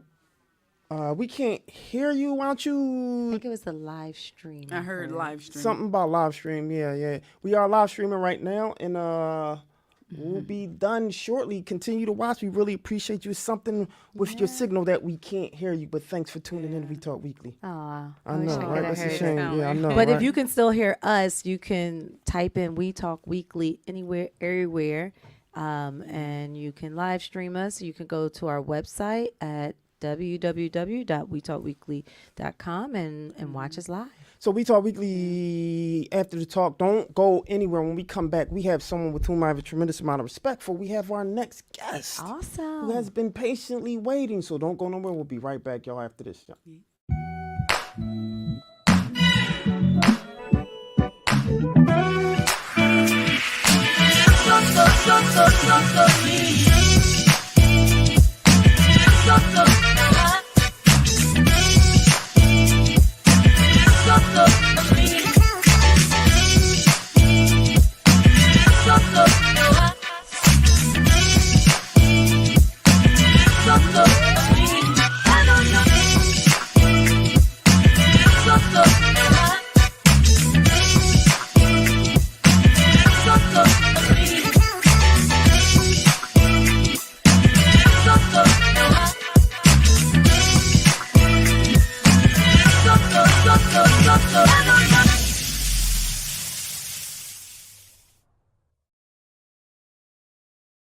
PMLP Philadelphia 106.5 FM. We Talk Weekly's After the Talk, and I'm your boy Charles Gregg with the beautiful Classy Lady and Sparkle. the beautiful. Lady Esther. So, classy lady, who do we have today?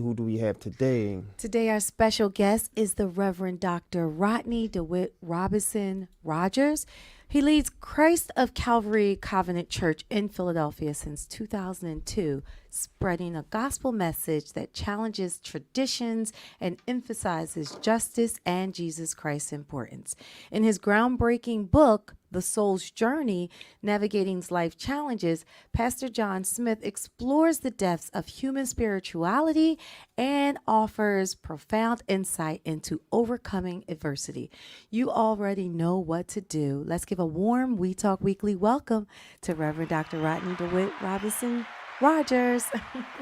Hello, my friend. How are you? Welcome to the show. Hello. There we go. How you doing? I'm well. Good evening. Good evening. Good evening. Hello. Man, thank you. Thank you for allowing me to come on your show. Sparkle, it's always good to see you. Nice to see you too again, Thank you Reverend. so very much for giving me this opportunity to sit with you for a minute. Absolutely. Charles, Yes, sir. How are you, my friend? I'm well. I'm well. It's really nice speaking with you the other day. Absolutely. And I'm looking forward to getting to know your program even more so. Fantastic, fantastic. The pleasure was mine, and it was good to hear some of, I guess, your position, and how frank you are and unapologetic when it comes to the positions you take, and we'll get into that. But I want to start from the beginning. Let me pull this up. I mean, what a name first and foremost, right? And so let's start with Reverend first, and then let's go to the let's go to Doctor, because Doctor came before Reverend, right? Or Reverend came before Doctor. Which one was it? Reverend.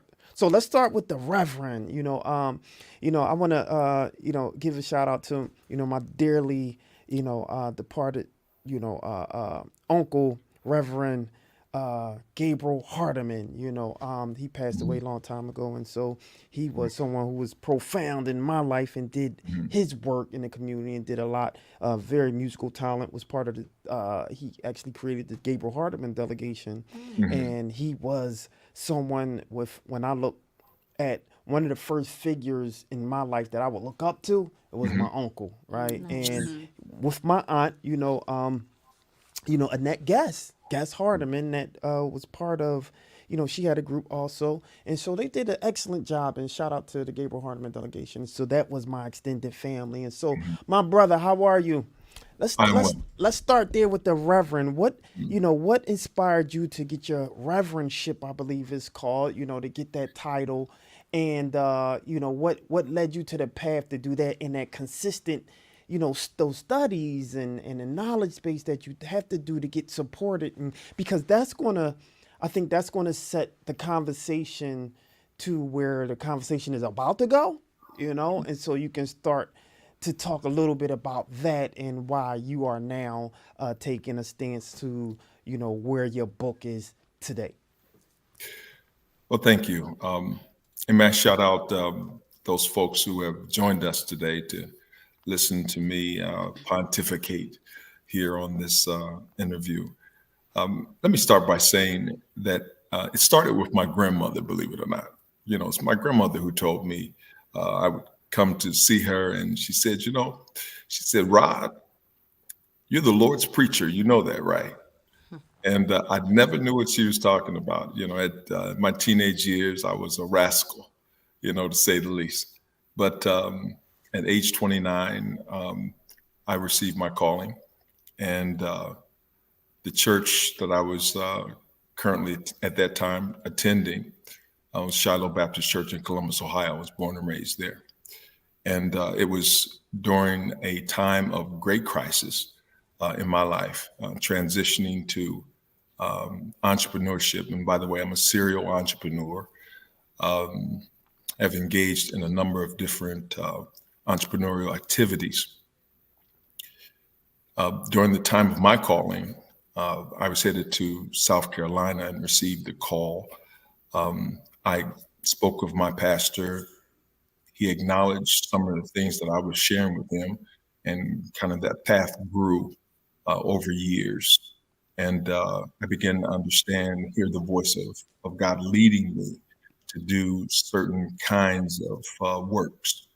And it's been a real privilege for me to say that I've had an opportunity to serve young people, work with folks from prisons, and folks who are homeless, and particularly battered women's shelters. And so I've kind of got my feet in the streets, if I may use that word. I have had a love for people, and that's always been a passion for me, people, and wanting to see people do better and empower folks. And so ministry was something that I didn't necessarily see myself in the pastoral role. I always saw myself as a community advocate in some ways, and had an opportunity to attend Princeton Theological Seminary where that changed my dynamics in terms of how to understand and deconstruct how I understood God, how I understood the Bible, how I understood my sense of calling. And in 1999, I finished that and moved here to Philadelphia, working at the University of Pennsylvania, where I led a research project around religion, and started here with scientific research and working with religious organizations, and came across a church leader who was dynamic in many ways, and we became friends, and we became associates, and I started attending the church, and it wasn't long before I became an associate pastor and then the senior pastor. So that's the short of it. Wow. Wow. Yeah. Awesome. Amazing. Amazing.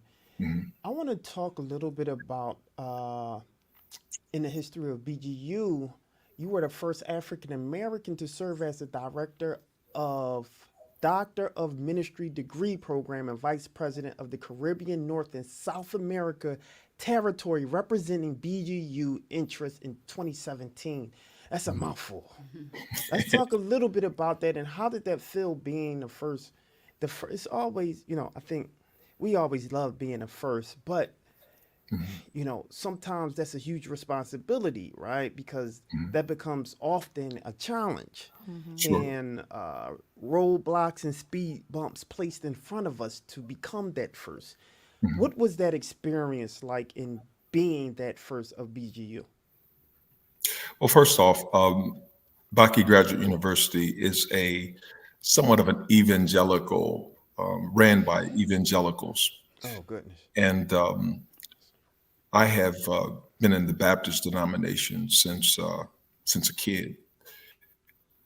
And what BGU gave me was an opportunity to expand my understanding of worldwide ministry. And in that program, I was a student, was able to get my doctorate there and finished well. And I was asked by the president to start working as an associate professor of transformational leadership. And that led to those two jobs, working with the other professors there, working with the students from around the world. I've had an opportunity to teach and train students from Russia, from Africa, from the Caribbean, various places around the world. It's been an amazing journey. But you asked me how I feel about that. It's what I sense as part of my calling. I didn't necessarily look at it as a groundbreaking thing. I look at it as a God-given gift that was being exposed to the world of ministry. And so I don't necessarily feel that it was, again, groundbreaking to the degree, but the opportunity given to me, a kid who grew up in the projects of Columbus, Ohio, given an opportunity to lead in teaching and educational environments that I never saw coming. So all glory to God in that. And working with the Caribbean territory was just an amazing opportunity. 15 nations in the Caribbean.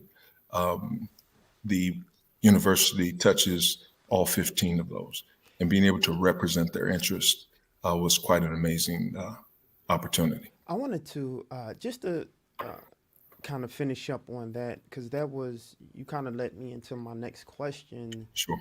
And I mean, from Zimbabwe, Africa, I mean, from other continents that you have been in, international kind of religious focuses, right?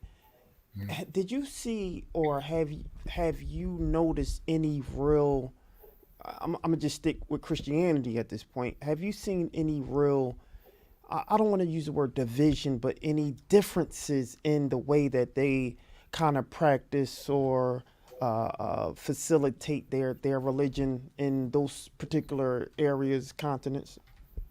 Oh, absolutely. So what we don't see or understand in most cases in America particularly, culture plays a huge role in how we understand our faith, how we understand God. In Africa, many cultures, many cultures. In the Caribbeans, many cultures. There are a number of different ways in which we've come to interpret our relationship with God and our faith based on cultural standards. And sometimes those cultural standards are rooted in a context that helps the believer understand the importance and value of being a part of a faith community. And so I don't necessarily think that we can have a short answer to this. But yes, there are differences, huge differences. There are differences that are really rooted in cultural understanding, and faith plays out in those cultural contexts. Interesting. Yeah. Reverend Doctor, as someone who offers spiritual guidance, how do you personally deal with like life struggles and challenges, and how do you translate that experience into advice for others that are seeking your guidance? Yeah. So part of understanding life in Christ is understanding too that we are called to, in some ways, deal with trials, tribulations, suffering. I don't buffer that. This life is not about living with rose-colored glasses. It's about understanding that we are faced with very dangerous and sometimes violent crises. Some of the things that you were all talking about today. It's very hard stuff that happens in life. But how do we, in some ways, bridge that understanding with our faith? That's probably the biggest challenge that every believer has. If you sit in front of CNN News or Fox News, wherever you get your news from, it paints a pretty bleak picture of humanity. And oftentimes it affects how we see and understand, evil in the world. And it sometimes even dulls our understanding of the possibility of what God can do. And so what I do is try to help people understand that there are obstacles. There's evil's real.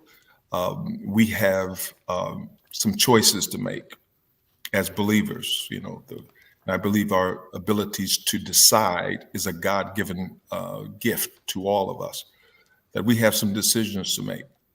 Is God, or is the present evil, the things that we see happening in our political systems, in our communities, is there something that we are required to do in this?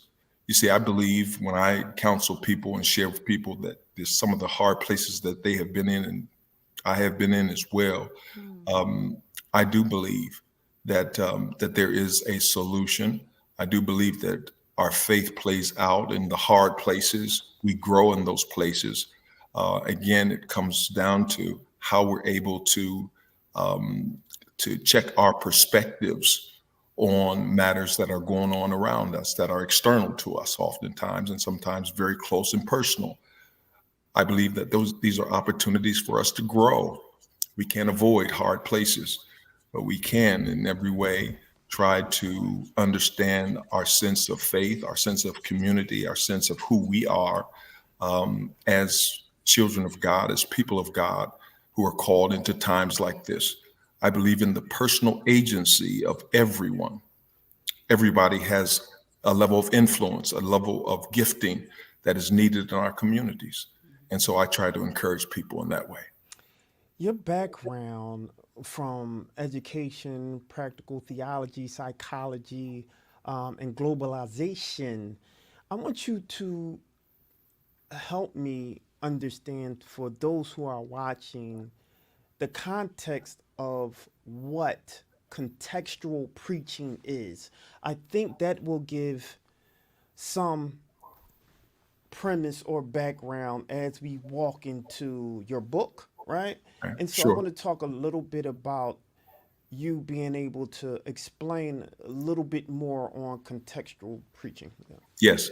And so when we talk about contextual preaching, we don't avoid the fact that we all exist within a certain context.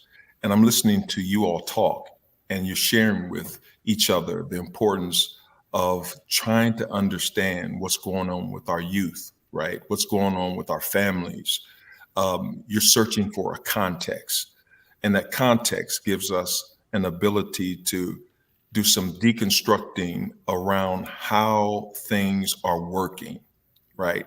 How things are working in our communities, in our families, in Philadelphia, and throughout the United States. How are things working? I've heard so many times this conversation, it's rhetorical, and we talk about how things used to be, right? And so when we talk about contextual preaching, what we're looking at is the systematic things that are happening that are cause and effect. And so we can talk about the political systems.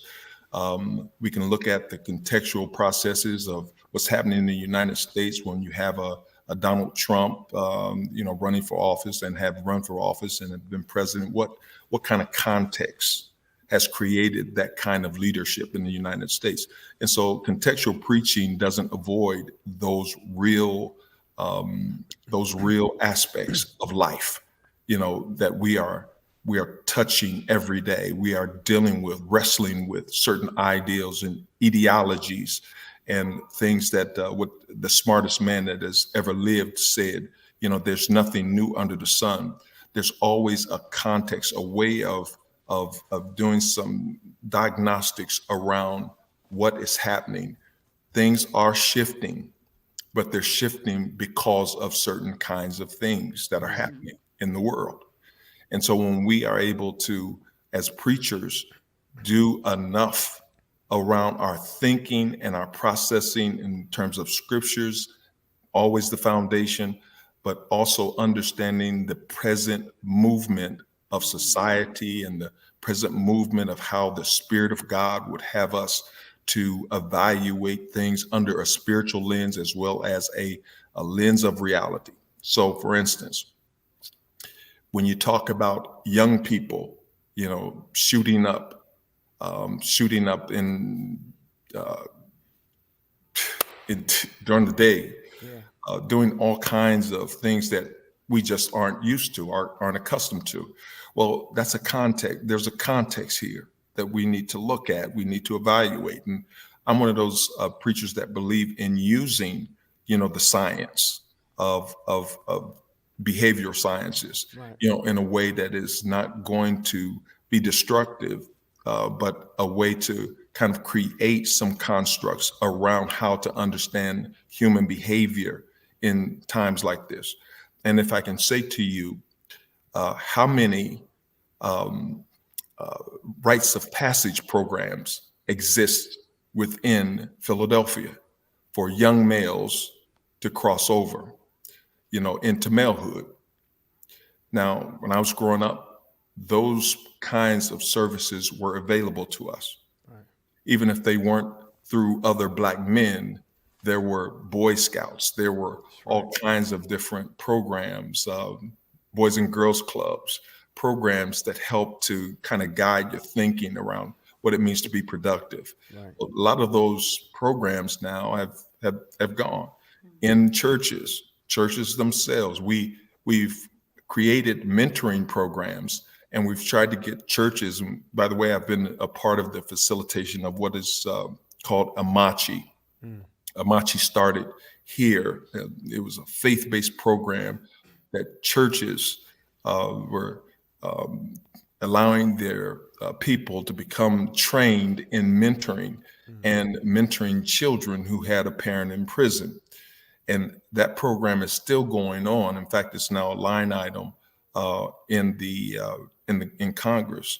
But what we've come to realize is that a lot of the things that contextually, the diminishing, the lack of programs that deal with helping young people become aware of who they are, rites of passage programs is something that's been absolutely have almost left the inner city.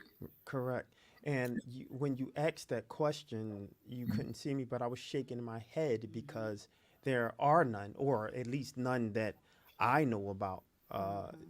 When it to keep it in context, right? Sure. Some of the things that you have been speaking with, you talked about a shift. You talk about, you know, a psychological approach. You know, you talk about, you know, just the community experience, right?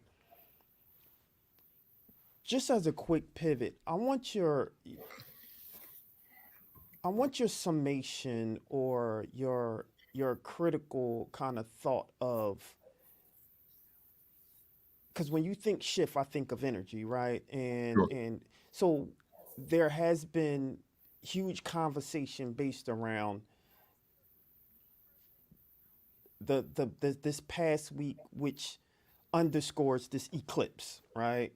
And a lot of people have been talking about that energy piece, or religiously that may have been affecting certain things. Do you have any position, on or off, you know, but do you have any position as it relates to this recent eclipse and the way people have been acting, or the energy that may have spawned certain actions as it relates to the eclipse? Okay. Well, I'm old enough to have seen several eclipses, number one. No such thing. No. so I need to say that. Okay, I got you. But in terms of what you're sharing regarding the eclipse, the times, the seasons have changed. We are now in a what many other sciences and also spiritualists would say is that we're in a shift of where spirituality, knowledge, new knowledge is awakening people. And we are now being given a different way of seeing things. Our perspectives are being changed. Certainly, we are in a post-information age. The internet is filled with all kinds of religious instructions and spiritual instructions and things of that nature. So we are now being inundated with information. But let me say this, whatever this shift is, we need to be able to acknowledge that information is not knowledge, okay? Knowledge comes from inspiration and revelation. And I do believe that, you know, with all of the information that we are now in this post-information age, that that a lot of people are experiencing some significant shifts and changes. I will, you know, agree with that. And let me say, by the way, I think that the church has a real uphill battle in terms of how it sees its orthodoxy and how it's understood things over the years. And no matter what is changing, the one thing that seems to be remaining the same is the church. You know, and so I am probably one of the people who will examine and critique the church openly, and say that one of the things that we will have to do is reform the way we understand life as it existed in 1960s, 70s, 80s, 90s. We're going to have to think differently and be led in a way that's going to be more not just observant of the times, but be people who be a church that can now lead a discussion and then actively engage in creating something that works for the masses. I agree with you. I agree with you 100%. I think that, and I think that's an excellent transition. I won't use that. I won't jump on that perspective so much, because I think that you explained that perfectly, and I agree with that 100%, which is an excellent transition to start to talk about your critique, right? Especially as it relates to the church, right? But I want to read something to you, and I want you to respond with the first thought that comes to mind. Sure. What is this aggression coursing through this nation? Close the door to its ugly deplore. The terrorist acts are aimed to disenchant by means of ignorance sublime. When fear finds a captive, reasoning is reactive. But word to the wise, put your fears aside. It is time to respond with clear vision. What is your response to that? Pun intended, right? Yeah. What has been a crisis for us here in the United States, particularly, is watching the violence happening to African American men. How the political systems are now closing its doors to the ideal of the humanity of Black men, particularly. I am a father, I'm a pastor, I am a person who is an uncle, nephews, all of those. And I realize that we are in a place of endangerment. And the question for me is, as a Christian leader, as a father, as someone who is responsible and see the way that this is kind of going, is shaping up to be, I have a responsibility, and I am a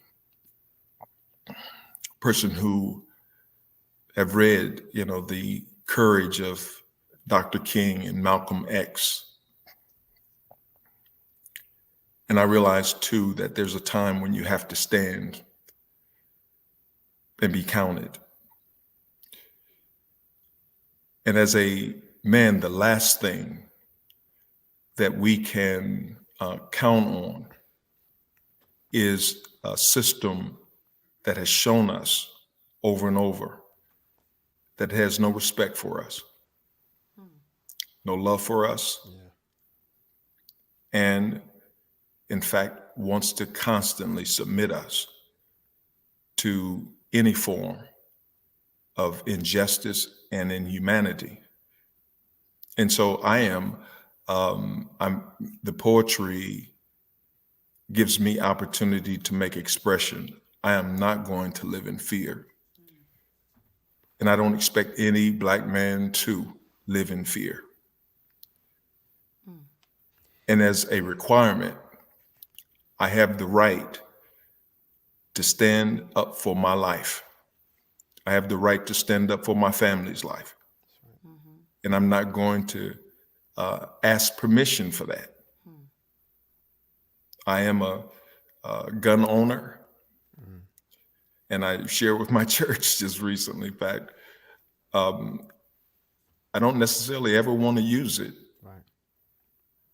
But in any given situation, I'll do what I have to do to defend my life, my family, my loved ones. And that's just right. I don't have to consult nothing, no laws or anything to know that I have the right to live without fear. So that's what that poetry, kind of is my gauge on life. So I want to give people a little context. That was us moving into our next chapter here, our last chapter here, pun intended, of We Talk Weekly in transition to your book. That was a passage from your book called Stop It. Rodney D. Rogers, Beauty of the Battle. And that was a passage, as soon as you open a book, that was called Stop It. Now, I want to talk a little bit about your book since we're here. And, I think it's a great time to talk a little bit about our conversation, the conversation that we had, and how unapologetic and firm your stance is as it relates to the church, right? Yes. So I want to expound upon that to give more context of the importance of your book and just being open-minded and showing that there are other sides, right? There are this idea of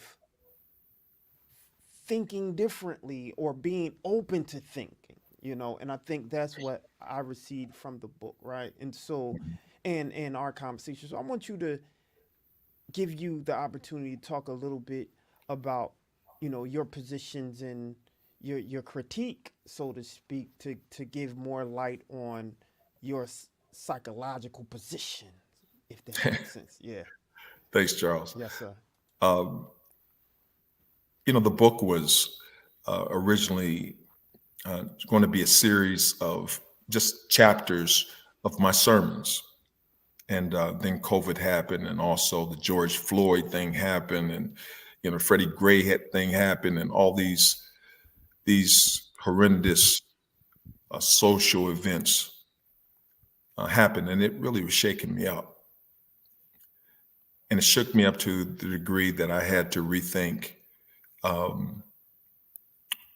what I've been doing as a minister.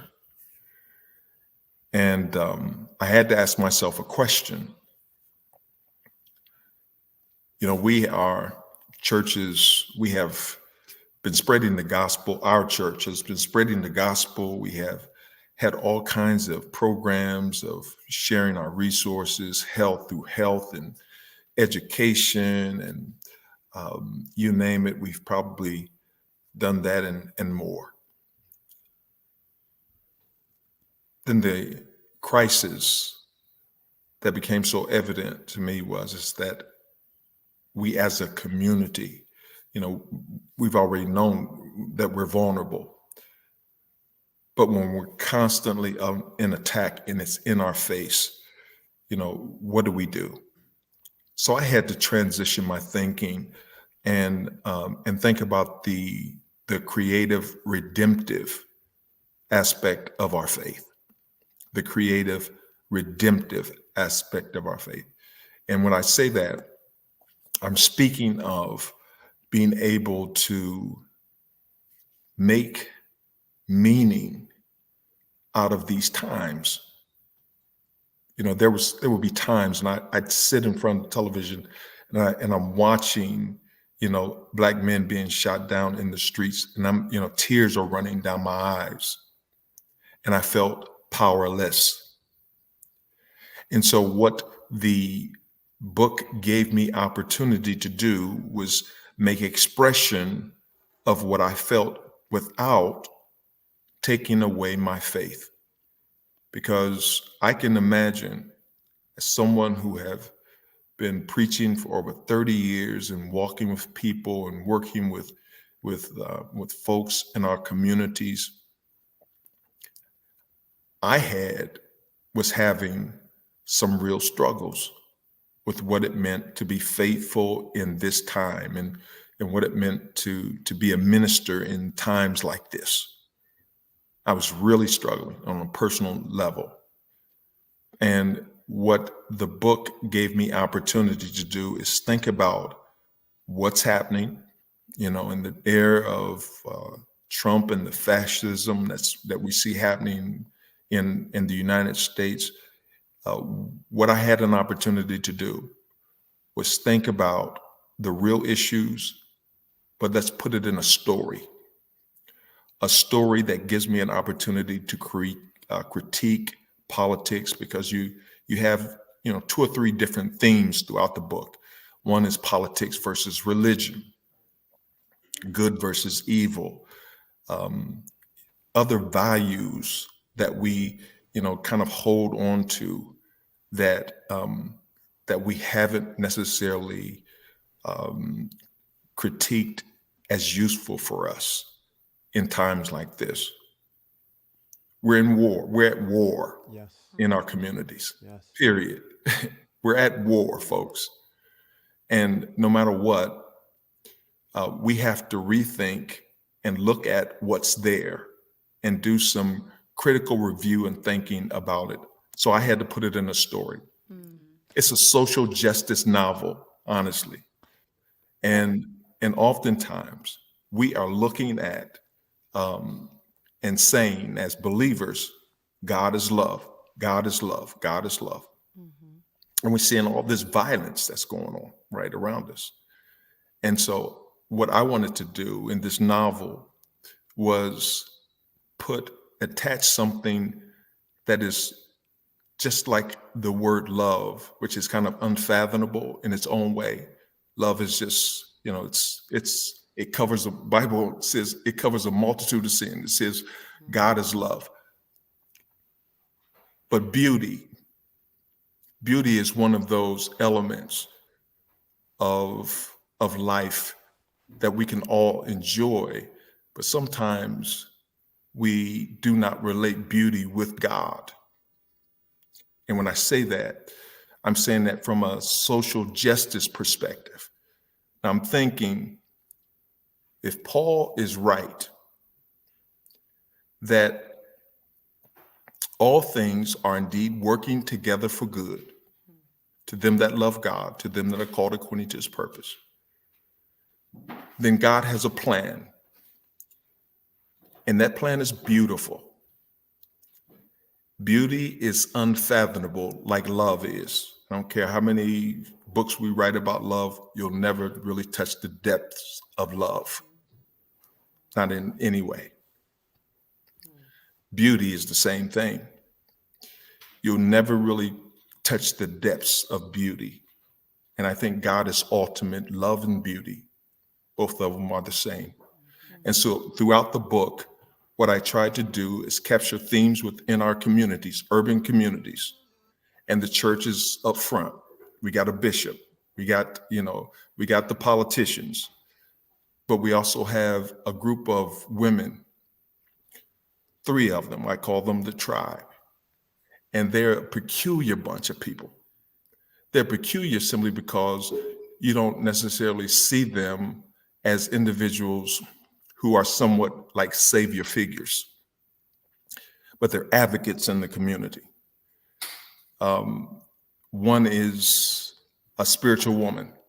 Another is an agnostic, and she's more of the hero, the heroine in the whole story.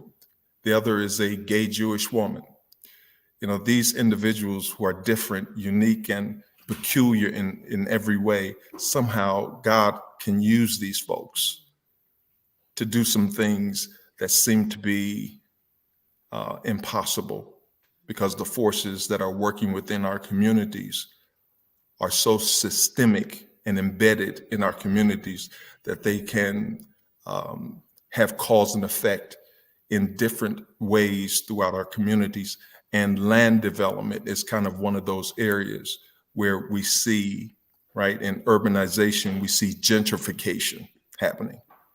And so the novel captures all these themes, and yet it keeps us, it has us on edge wondering, what is God doing in all of this? All of this mess. What's the church's response? You got a bishop who's kind of, you don't know which way he's going to go, And what's interesting, Charles, as I mentioned before, this bishop doesn't live in the community. This bishop seems to be the person that represents the interests of the community when it comes to the politics. But this bishop is well-to-do. This bishop has money, but he's in one of the worst communities in Oregon. We see this kind of theme happening over and over in our communities. And what's surprising, Charles, is, and I mentioned this, is that folks failed to ask me the question, how does this bishop get all this money and all this power? I want people to ask the questions. I want that kind of paradigm to be exposed in the minds of people. So many people have read this book and never asked me this question. I'm wondering, why haven't you asked me the question? I made this bishop to be powerful, rich, and wealthy, and in the poorest community, and nobody's asking the question. It's almost like, well, that's what we expect a powerful bishop to be, not live in our community, but, have sway over the politics and the money that comes into our communities. I want to have those kind of conversations. And so Beauty of the Battle gives me an opportunity to be in conversation with every aspect: politics, the religious systems that are there within our communities, the legal systems that are there that are running this country. It gives us an opportunity to have a conversation. And so at the end of the day, though, what I want our readers to be able to interpret, God is bigger than those things, and that there's a plan, And maybe that plan is us realizing who we are and coming to a place where we're dropping all of these things that divide us and begin to work together, because that's what the tribe really represents. They represent people who say we have an interest in other people. Right. We don't necessarily care what religious denominations, who your bishop is, or anything else. We want to make sure that justice is served in our community. Reverend, you spoke on the different characters in the book: the Jewish gay woman, the agnostic woman, the woman who's a believer. All of those things. It's like, even within our world of secularization of our society and the substitution of words like universe instead of God, Yes. do you believe that this trend that is happening is basically diluting what it is as far as a cultural shift, as far as our belief system, that we are removing God out of so much, as to why the increase of chaos and calamity is happening in our world? Yes. Yeah. Absolutely. Thanks for asking that question, Sparkle. I absolutely understand that we are receiving, we are exposed to, the world is exposed to a variety of different ways of seeing life. And I heard it said before, and I agree, that the internet itself is a practice in anarchy. That truly folks can give you information, whether it's true or not. They can share information that seems to be so spiritual, so deep. And yes, it's happened. It has shifted our culture. I have to, as a minister, and being a contextual, practical theologian, it is my responsibility to actually be out here on the internet to hear what is being said. That's a responsibility I have. I don't block out the fact that, what my faith says is all that matters. No, I do believe, to understand the culture and the shift that's going on, Sparkle, you are absolutely right. You have to be able to know what is going on, how the language is changing. We talk about the universe. Yeah. We talk about we hear people talking about the universe and other spiritual terms and things of that nature. But oftentimes there's very little understanding of the context for where those that kind of language is coming from. And so, yes, things have shifted. And I think as a church leader, it's my responsibility to at least have some understanding on, when I'm talking to people, where they're coming from. And what is probably one of the most hurting things that I encounter is not the fact that we got agnostics and atheists out there teaching principles about living and abundant life and things of that nature and laws of attraction. Right.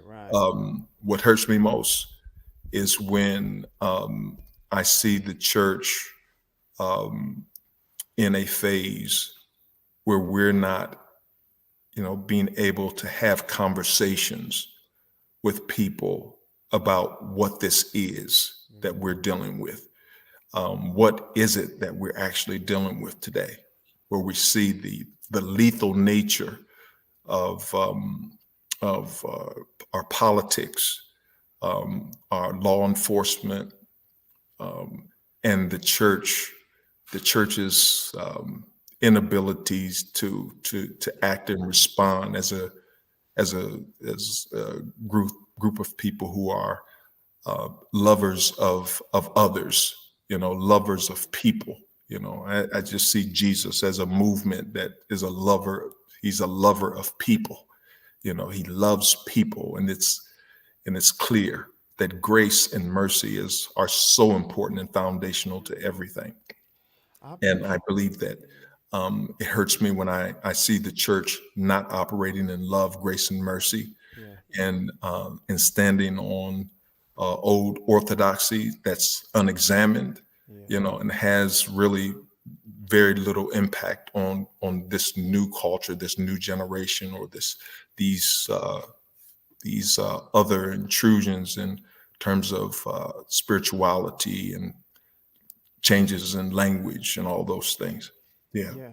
I hear conversation that is happening with a younger generation where a lot of what they say now is I'm more spiritual than religious, right? Yeah. I hear that a lot, Yes. And I think that opens up more dialogue as to not necessarily the why, but where they are today, right? Yes. I think that speaks louder where they are today as opposed to where we were before they were here in terms of that particular generation, right? Sure. I want to. I mean, I could speak to you all day, and we're running out of time. But you mentioned something that I think was pretty profound, right? Because I was going to ask you that. And do you? I shudder to say, are you fearful? Because clearly you're not, right? And so, but if I was to ask you the question, because you said no one asked you the question, in terms of the why, the where, the how, right? I literally, that's what we do when we talk weekly. I want to know, where are they getting so much money, or this absorbent amount of money? And two things: is it wrong if they're performing a job?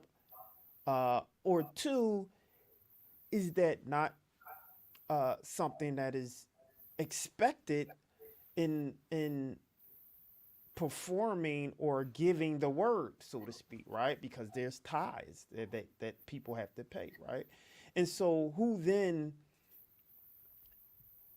can take a position and say that that's wrong, so to speak?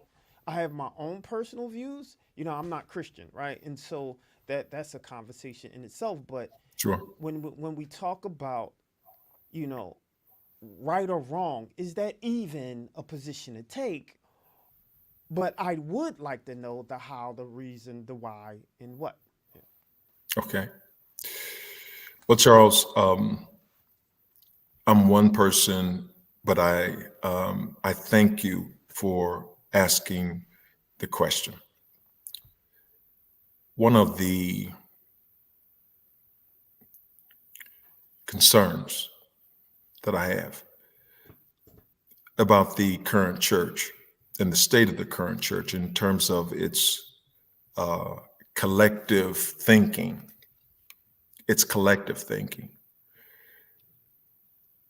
when we look at the impact of what televangelism has been on the Christian church, we have seen, based on that 30 years or so of televangelism, we have seen the accumulation of wealth in churches and in some of the poorest communities. Crenshaw Christian Center in LA, one of the poorest communities. The impact of televangelism has shifted the culture, not just in the United States, but also in Africa. Now, the little African pastor who has 100 people following him, and he's teaching and preaching, but he doesn't have the fancy stuff. He doesn't have the big house, the big car, didn't have the political juice. And it's changing. It's changed how his congregation sees him, his community sees him. So when I'm talking about, let's examine some of the things that have happened with having powerful, churches, a powerful person in a community, and all of the politics seem to play to that powerful person in that powerful church. Why aren't we asking the question, why is this like it is? In my limited way, my critique of not just the Christian church, but organized religion, period, is that whenever we begin to start accumulating, or one individual accumulates so much more influence than other organizations or faith organizations particularly, then we ought to also look at how that has happened. What is happening in our communities? Are our communities better because of this? The politics that sometimes play out in our communities with our politicians are playing out in our churches. And some ways we're seeing our politicians and our preachers becoming politicians, in their own way. And so there needs to be a critique of that. And the reason being is that if you are a follower of Jesus, that model doesn't work. It just doesn't work. It is important that whether it's the Christian faith, the Muslim faith, the Jewish faith, that we always, as an organized body, look at our structures and be willing to reform them to model who we say we believe in, and how that has operated throughout the years and how to make it work in this day and time. And so that's the conversation that I would want to have with anyone, right? We just don't critique anything anymore. And I'm not talking about the preacher who gets up and talks about TD Jakes or Big Money Fred, whoever it is, and about how much money. That's not what this is about. It's about looking at the systems that we are operating in, and are we really a spiritual organization? And that's what the young people are saying. I'm spiritual now. I don't want any parts of organized religion. I get that, because it looks too political. So when you think about everything that's going on in the world today, and you look at all these different areas that you've spoken about, from politics and the church and police brutality and our youth, if you could single-handedly just pick one of those things, which one would you feel like would be the one to tackle first in terms of starting to evoke change overall? And just with, I still do believe knowledge is power, and you have so much, and I've been enjoying listening to you. And with your just education in scientific theories and your focus in theology and psychology, what would be your approach? If you can give that to me in 30 seconds. All right.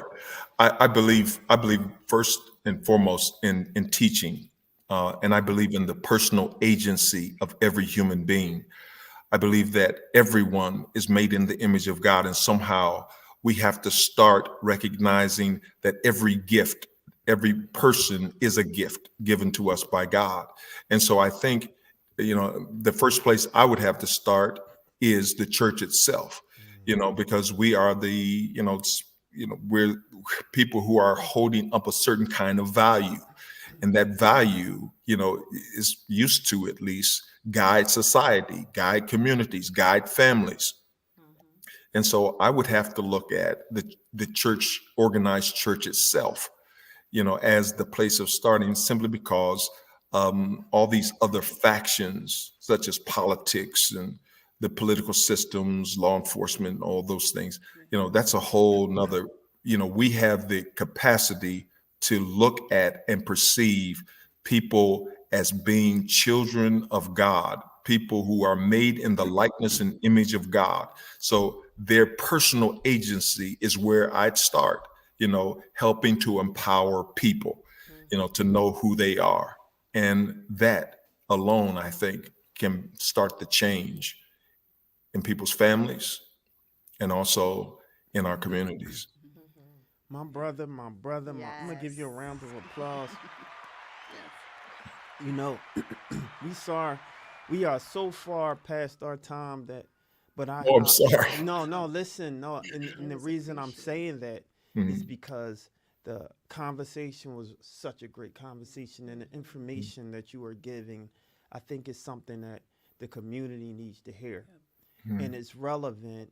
And I hope you're prepared for the calls that you may get and some of the pushback, of course. Sure. But of course. I think oftentimes you have to have these uncomfortable conversations, right?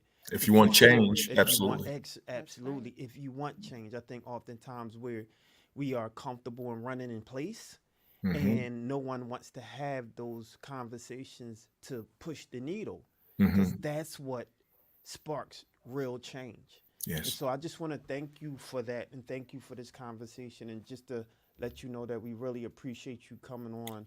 My privilege. Absolutely. Someone said, CDRT said, thank you, Dr. Rogers, for sharing and allowing the word of God through you.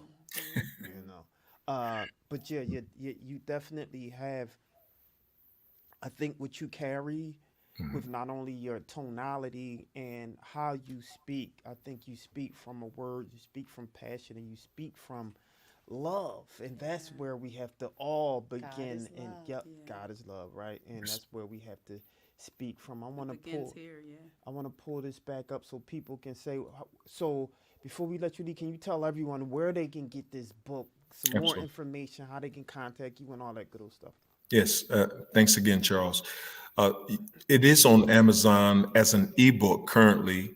If you want a hard copy of the book, we're currently working to do a promotion that's going to take the book internationally.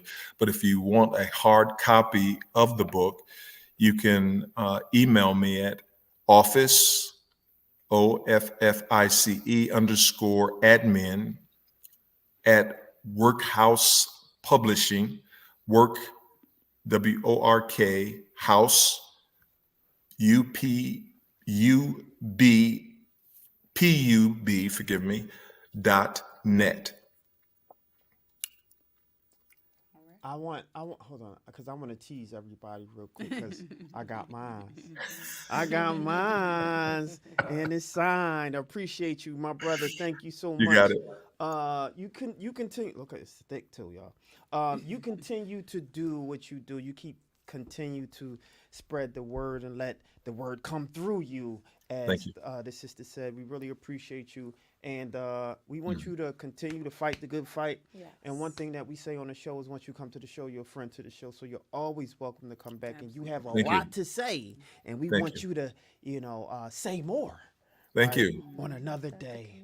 Thank you. We're ending our show, and we really thank you for coming on the show. One more time, how can they get in contact with you? Do you have any social media or something? Yeah, absolutely. Okay. Rodney Rogers is my Facebook page. Covenant International Leadership Training Institute is another Facebook page, but my social media as well. And also on our, you can find me on Workhouse Publishing, the Workhouse Way, workhouse.com is the publishing company that is publishing Beauty of the Battle. And also I have 3 other books. One is Pavements. Pavements is a daily reflection for Christians on the go, and also a second Pavements that's in print right now. It's going through the press. It is a Covenant Prayers, and the other one is Pavements Survivor Series. Basically something that I've had to put out through the COVID process. And so, yeah. Absolutely, absolutely. Thank you so much. Before we let Thank you you. go, this is something that we do on the show. We want everyone, so in order for us to continue to do this work, right, to continue to give platform for our authors and entrepreneurs, we do this out of a labor of love, right? We do this because we understand that there's people out there that need platforms to share information to the community that needs to hear this, right? And so when we listen to the conversation, the discussion today, I think everyone could agree that it was very informative and something that needs to be heard, right? And the only way we can do this is to support through and by you. So if you do have something, make sure you donate. Our Cash App, We Talk Weekly. Donate anything that you can. We do this out of labor of love. These are unpaid positions. We do this because we love our community and we want to continue to offer that information. Remember, We Talk Weekly is not an opinion-based conversation/show. We are solutions-based, right? And so we want to Love that. continue to find solutions to the issues that plagues our community. This is why we do the work that we do. So I just wanted to put that out there real quick. But I just want to thank you, my brother. Thanks again Thank for you. coming in. Thank you. Really appreciate it. Thank all the guests that came on today. Thanks all the viewers who are watching. Hopefully you got something for this. Continue to spread the word. Continue to tell a friend and tell a friend. Where We Talk Weekly. I'm your boy Charles Gregg with the beautiful Classy Lady Sparkle. and the beautiful Lady S. Dot. and my brother today. Come on, dude. You gotta say your name. Reverend Doctor. Oh, Reverend Dr. Rodney Rogers. There you go. There you go. And what a dynamic show. But we have to go, and we see you next week. And we All right. out of here, y'all. Peace, y'all. Peace. God bless. Bye-bye. Have a good day.